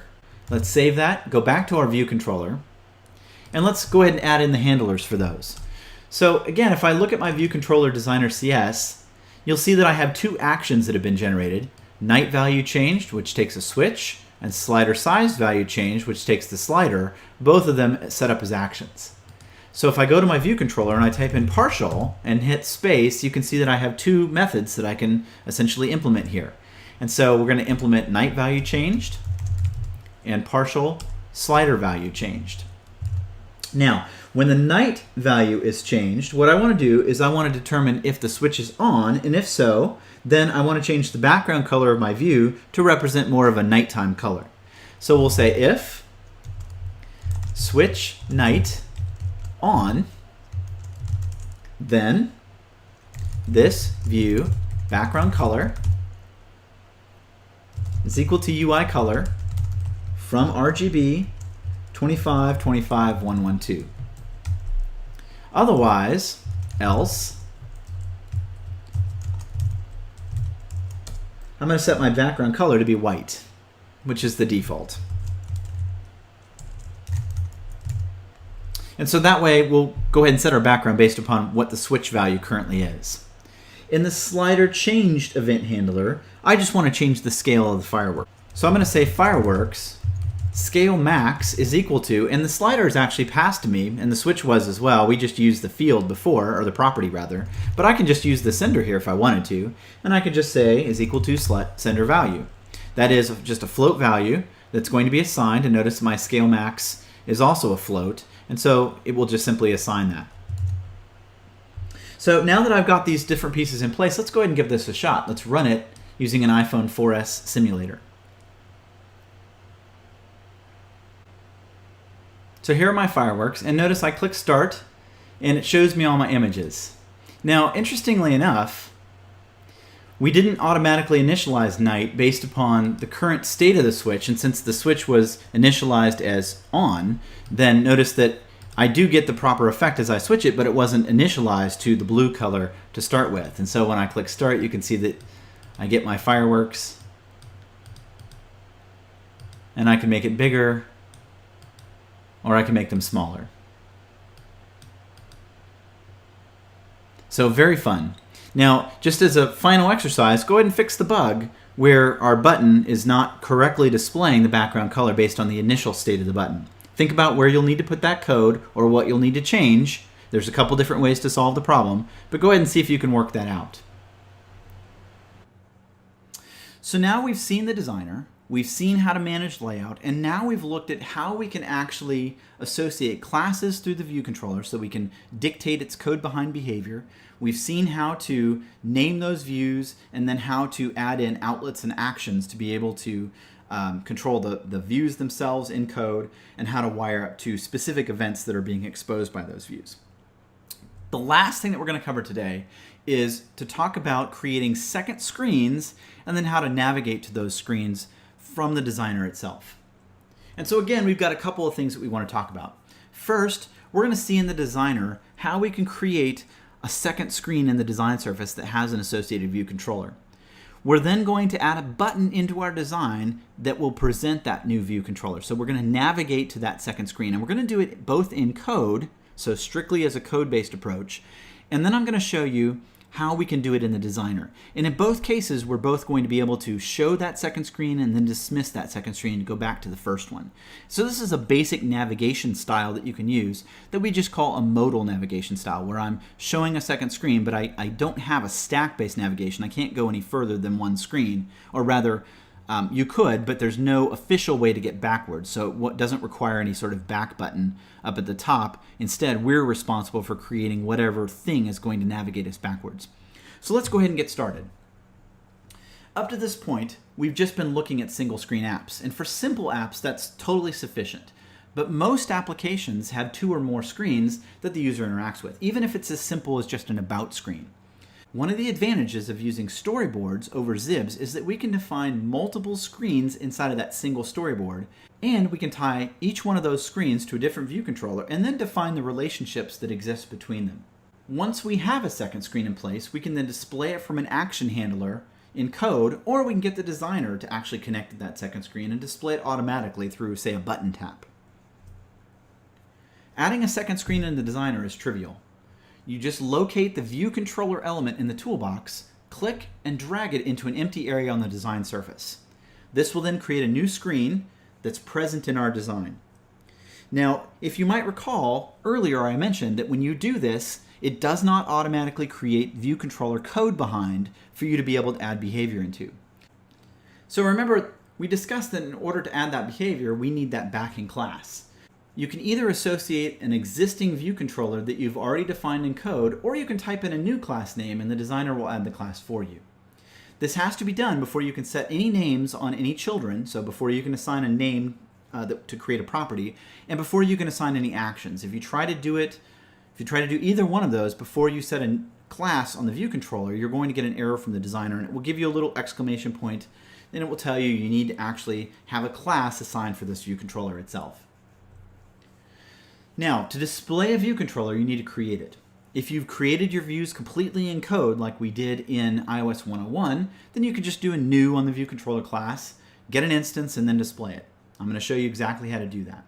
However, if the visuals are defined inside of a storyboard, like what we're going to do, then you need to go through the storyboard APIs to create the view controller itself, because we want to create the things that are defined inside the storyboard. Now, to do this, we need the storyboard object that the view controller is defined in. There's a couple ways we can get this. First, you can call the static UI storyboard from name method, and you can load it based on the name of the storyboard resource. For example, main. So if we want to load something from the main.storyboard, then we would pass in main, and that would then find that storyboard, load it in, and I'd be able to identify view controllers that are defined within that storyboard. Alternatively, if we're inside of a method that's defined in a view controller, and that view controller is defined in the same storyboard that we want to work with, then you can simply use the storyboard property exposed by the view controller. This points to the storyboard that created that view controller. And so in this case here, we can get our storyboard directly from the storyboard property, as you can see. Once we have the storyboard, then we can call instantiate view controller to get it to create a view controller by name. Notice that we have to cast it to our custom type that we expect it to be. It's going to return just a basic UI view controller on its own. Now we're going to pass in the name of the storyboard in this method. Here we're going to use the same name as the view controller itself. So we're naming it about view controller, so you can see the string that's been defined there. So in the properties for the view controller, there's a field that's just under the class value that we filled in earlier, named storyboard ID. This is a textual identifier that you use when you're addressing this view controller using the storyboard APIs. So remember that iOS doesn't really know anything about C# classes. That's an abstraction that's only known to Xamarin iOS. And if you pass in a storyboard ID to instantiate view controller, which doesn't exist, then you're going to get a runtime exception. So for example, if you misspell it or you name it something different, then it's not going to work properly.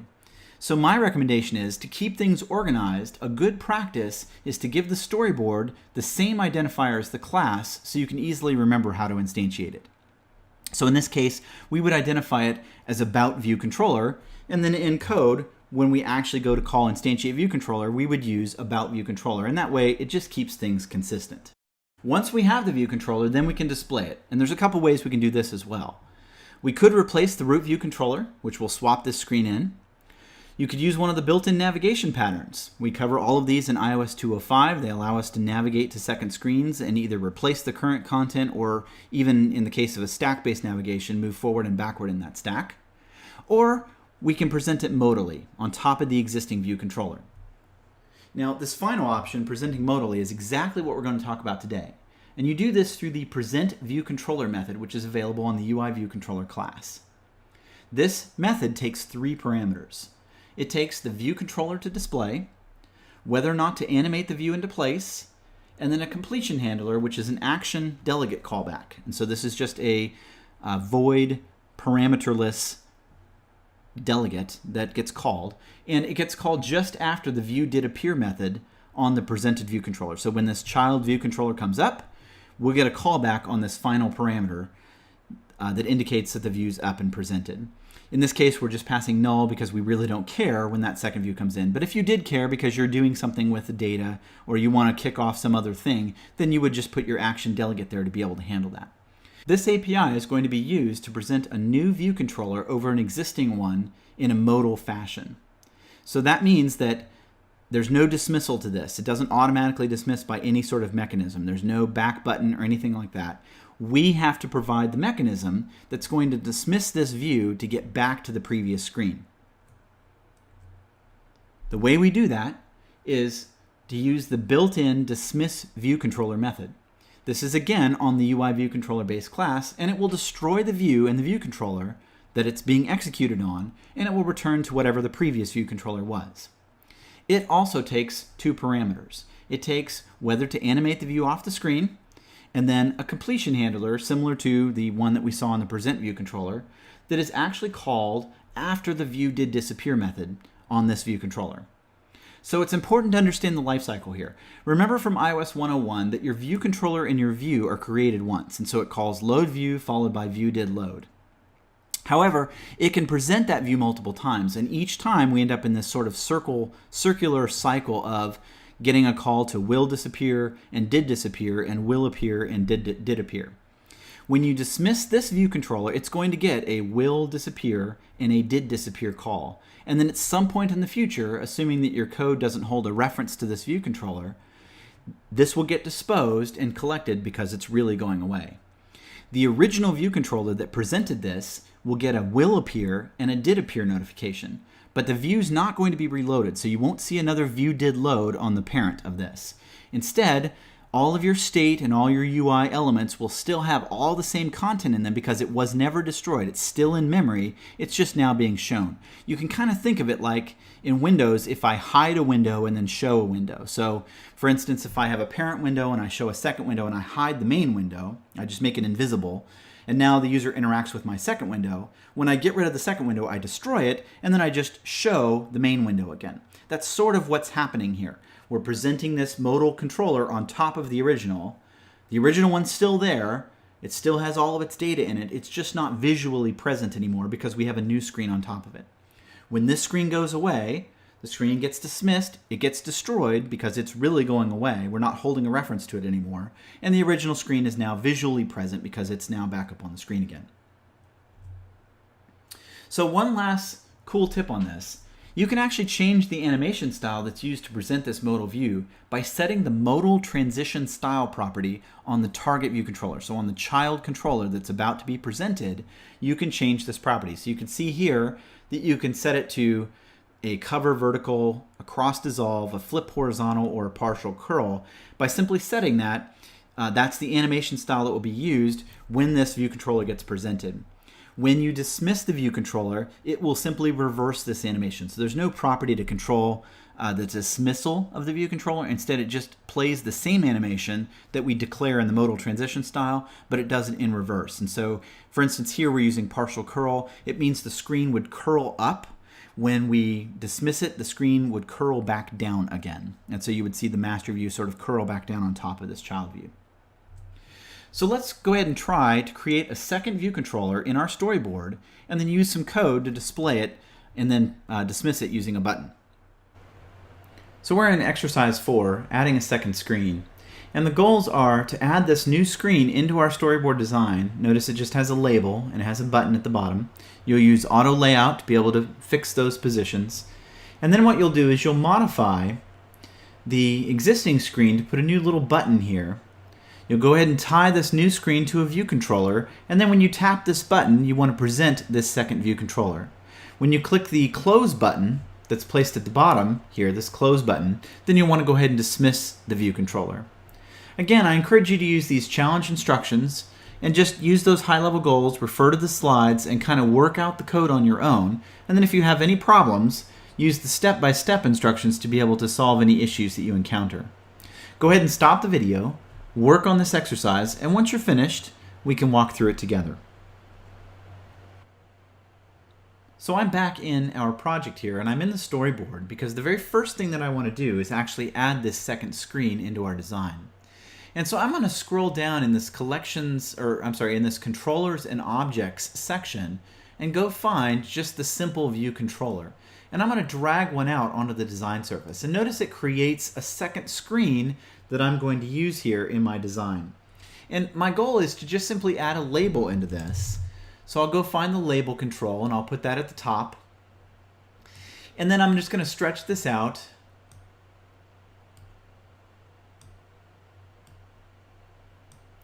And I want to change the text in here to just be about fireworks.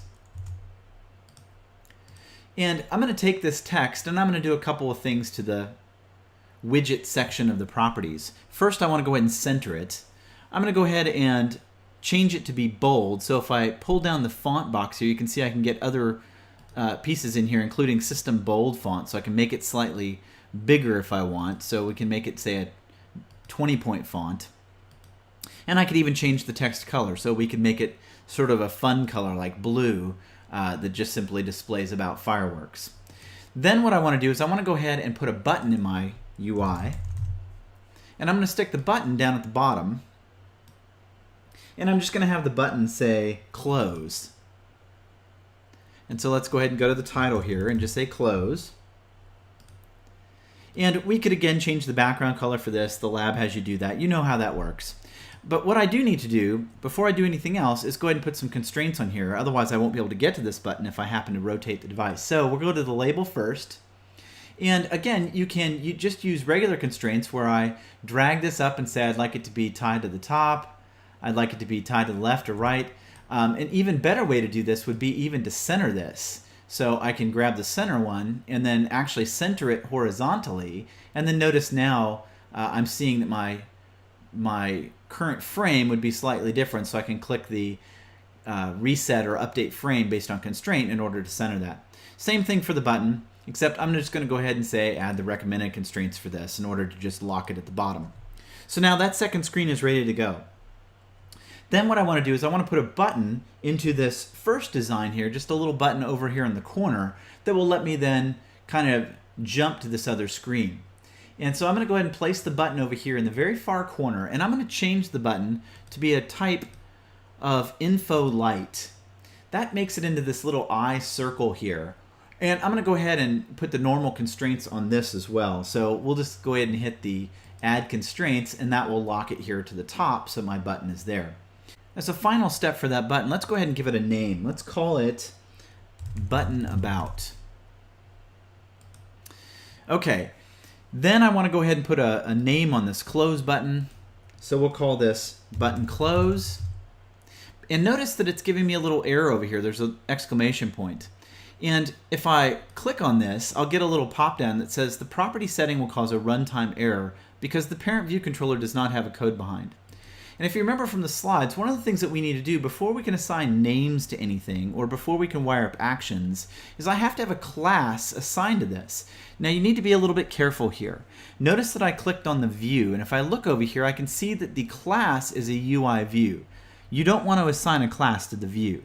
Instead, you want to make sure you have the view controller selected. So make sure you click somewhere in this gray bar here and make sure that the class name currently says UI view controller. And then what you want to do is you just want to click inside this class button and we want to give it a name. I'm just going to call it About View Controller and hit enter. That's what will create my code behind file to be able to map to this screen. And now if I click on my close button, now you can see we have a button close and we don't have the little exclamation there. So I know that my close button is properly set up. I'm going to go ahead and save this, and let's switch back to our view controller. Now notice in my solution over here, I now have an About View Controller.cs. If I open that up, it has a designer CS, and you can see that we have our button close inside the designer CS. And in fact, if I open up the About View Controller, you can see the only bit of code that's in here is the constructor that's used by the designer. So our first step here is to write some code that's going to actually display this About screen. And so what I want to do is I want to go ahead and take that button that we created, the About button that I gave a name to, and I want to go ahead and add in a touch-up inside for that. So I'm going to come up here to my view did load. And let's say button about touch-up inside plus equal. And again, I'll just use a little lambda here, but we could use any approach that we want here. In fact, just because we used a lambda before, let's do it using a different approach. Let's say on about. And then I can use the alt enter or alt return to actually create a method using Visual Studio or Xamarin Studio's built-in refactoring support. And it's giving me some interesting things about C#6. That's okay. So I'm just going to go ahead and say I'd like to create the method here. All that will still work. It just doesn't support refactorings on C#6. That's going to be added into the IDE at some point, but we're getting a little bit of a warning there. But that's all right. So now that we've got this on about method that's being wired up, remember how we have to manage this. Since the screen is described inside of the storyboard, I have to use that instantiate view controller to create the view controller for me. And I need my storyboard to do that. And so the first thing I'm going to do is go get a storyboard. And if you recall, I can just use the this storyboard property in order to use the same storyboard that my current view controller is actually declared in. And once I have that, I can say my about view controller is equal to storyboard instantiate view controller,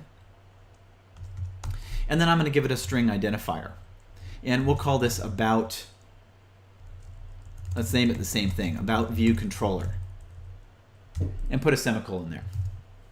Now we could cast this, and so I could put a cast in front of this to say I want this to actually be an about view controller, since I know that's what it is. In this case, I don't really care because I'm not going to do anything with that view controller. But we want to go ahead and instantiate it, and then I'm just going to say this present view controller. I'm going to pass in the view controller I want to present, which is my about view controller. I'm going to pass in whether or not I want it animated. We'll say true, and I'm going to pass in a potential completion handler. I don't care about that, so I'm going to pass in null. Now, Let's go ahead and add in the code to dismiss the view controller. So I'm going to go into my about view controller code here, and let's go ahead and override view did load. After base is called, I want to say this, and I want to say button.close, touch up inside, plus equal, and here I will just use a lambda, and I just want to do a dismiss view controller. I want it to be animated, and again, I don't care about the completion handler. This is what will then get rid of the screen. Now, I'm missing one step. Can you remember what it is? It's actually in this file here, and it's related to this line right here. So if you recall, when we use this instantiate view controller, I'm passing in the storyboard ID. However, I didn't actually assign a storyboard ID to the about view controller. And so what that means is it's not going to be assigned. So let's switch to the storyboard and actually put the view controller in its place. And so to do that, I'm going to click on the view controller itself, the same place that we actually put the class on here. And I'm going to go ahead and set the storyboard ID to be about view controller. Just give it the same name as the class. And I'm going to go ahead and save that. And let's just go ahead and run it with our iPhone 4S.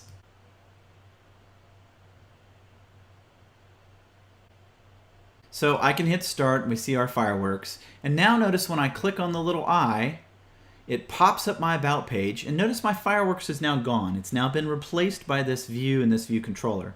When I click the close button, this is then dismissed, and notice we get the reverse animation being played there, and then we're back to our initial view controller. Now as a last step for fun, try changing the transition type on your own. Use curl up, for example, or one of the other transition types, and just see how it affects the animation that's being played to present that second view controller. So we've activated a second view controller in code, and that's a completely valid way to manage this sort of view lifecycle. However, if you love the world of declarative design, then you might consider taking advantage of another iOS storyboard feature called segues. Segues allow you to define the relationship between two screens and then allow you to define how they transition between each other and how to display that related screen. You can even get a segue to activate automatically when a button is tapped. And so for some controls, such as buttons, I can create a segue between the button and a second screen so that when I tap the button, it automatically displays that second screen without any sort of code behind it all. Before we get into the details of each of the segue types, I want to mention a special segue called the sourceless segue. This is used to identify the root view controller in the main storyboard, and it's used during the startup sequence to locate the proper view controller to create and assign to the root view controller property. So I mentioned this when we first started the talk, that there's a little arrow next to one of the view controllers that's in your storyboard. And it's always on the very first one that was created, so the template adds it in there.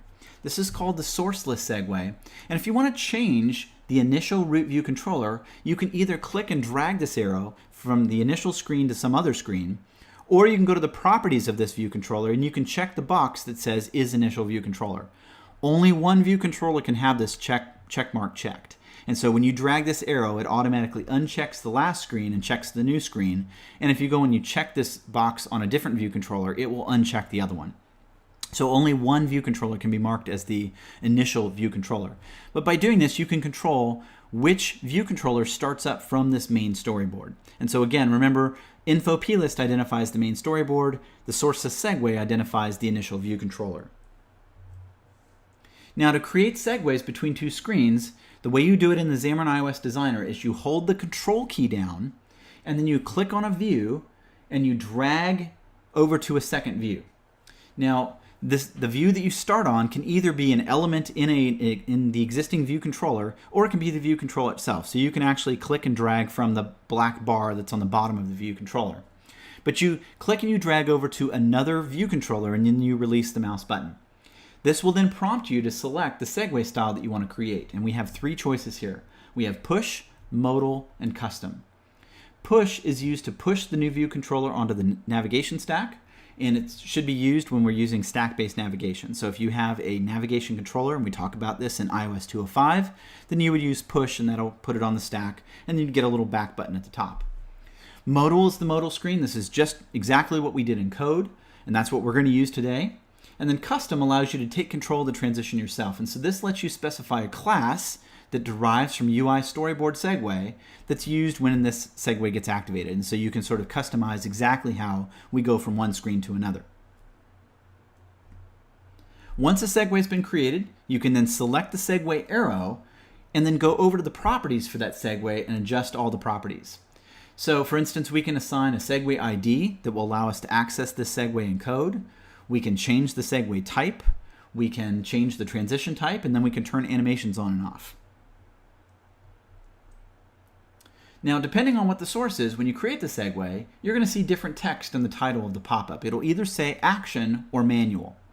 An action segue is one that can be triggered directly on the UI view that it's applied to. For example, when you select a button on the source screen and then hold the control key and drag to another view controller, it will create an action segue which can be initiated when I tap on the button at runtime without you writing any code to trigger it.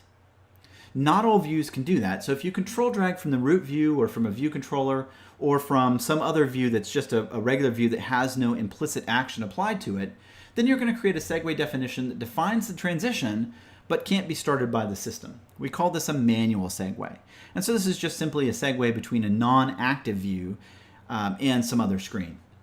For these, we have to activate them in code. And so we would identify the segue by name or by ID. So we would have to assign an ID to that segue, look up the segue in code, and then get the segue to execute. The way that we do that is we use the view controller's perform segue method. It takes the segue identifier and a sender, which would often just be the view controller itself. So there's two overrides that you can hook into in the view controller that will let you influence the execution of a segue. And these are called no matter how we launch the segue. So whether it's an action segue or a manual segue.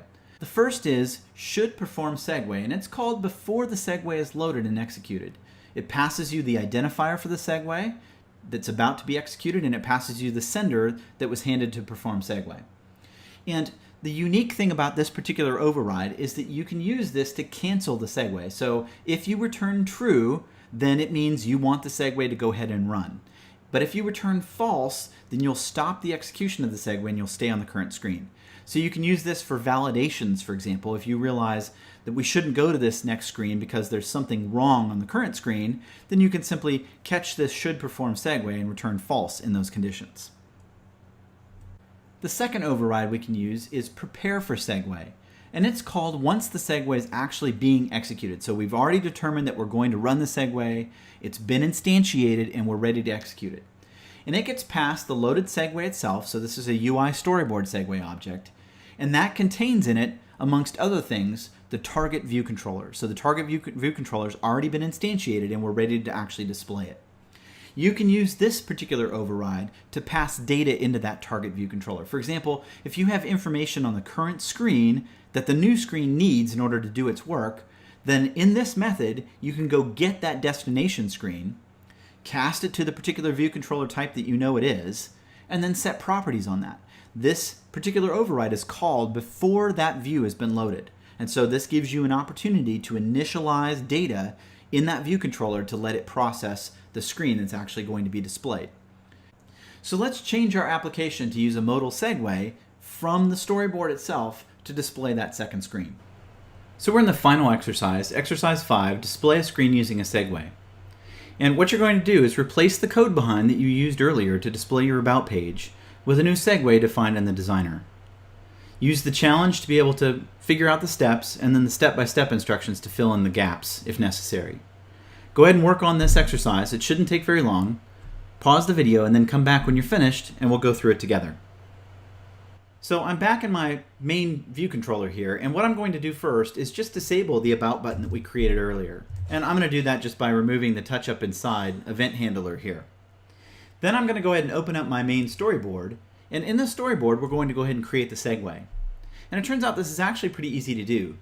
I'm going to hold down the control key, click on the button, and drag over to this second view controller, and then release the button. And when I do, I'm going to get an action segue because I started on a button, and therefore it will actually activate the segue from the button itself. And I'm just going to select modal to create a modal segue here. And notice that what we get if we kind of move this out a little bit, you can see that here is the segue itself. This is the sourceless segue on this side. This is one going from this view controller here to this second view controller here. And if I click on it, you can see that I can change some of the properties here, including assigning an identifier if I actually wanted to interact with this particular segue in code. For instance, I wanted to go ahead and launch the segue from code in some way. And I can change my transition here, so let's just go ahead and change it to a partial curl, set it to animate, and then use modal. And let's just go ahead and run this. Now remember, I've removed the handler for my about button, so there is no code to handle that about button anymore. But as you'll see, when I run this in the simulator, that segue will still be activated. I'll still be able to see that view controller come up when I run it. So here's my simulator. I'm going to go ahead and click my little about button, and notice that I get my curl effect, I get my about fireworks page and close, and when I hit the close button, the original page curls back down. Now, you can't dismiss the view controller from the segue itself, so there's no way to do that through the designer. That still requires code of some kind, but we can present the view controller using the segue and create that relationship in the designer, and that just makes it a little more evident as people look at our application to see what screens connect to what screens from the storyboard design itself. So now you've seen the whole design process. We started by looking at the design surface itself and all the components that are made there. So we have the toolbox, the document outline, the toolbar, and the designer. We saw how we can drag things from the toolbox onto the design surface, how we can adjust the properties in there, how we can then select them from the document outline. And then we looked at how we can create layout rules through constraints to be able to make sure that things are positioned properly, regardless of the type of device that we happen to be running on. Then we looked at how we can actually add in code to be able to influence and interact with those elements. So we can give a name to controls, we can assign a particular code file to the view controller, we can wire up to actions exposed by those controls, and use outlets or properties to be able to map to the controls so we can control them in our code behind. And then finally, we looked at segues. These allow us to be able to create second screens and provide a navigation between them. So the second screen is simply added to the storyboard. I can give it an ID. I can instantiate it from code. I can then jump to that screen using a variety of different techniques. We looked at a modal technique here, or I can use the storyboard itself to create that relationship. Through all of this, you've gotten the basic idea of how to use the designer to design your screens and then work with them in code. I hope this session has been helpful to you as you've sort of explored the iOS designer. If you have any questions, you can email me. My email address is mark.smith@xamarin.com, and it's listed on the first slide of this presentation. In addition, you can use the forums to ask questions as well. A lot of instructors hang out there and they look forward to questions coming from students. Thank you, and have a great day.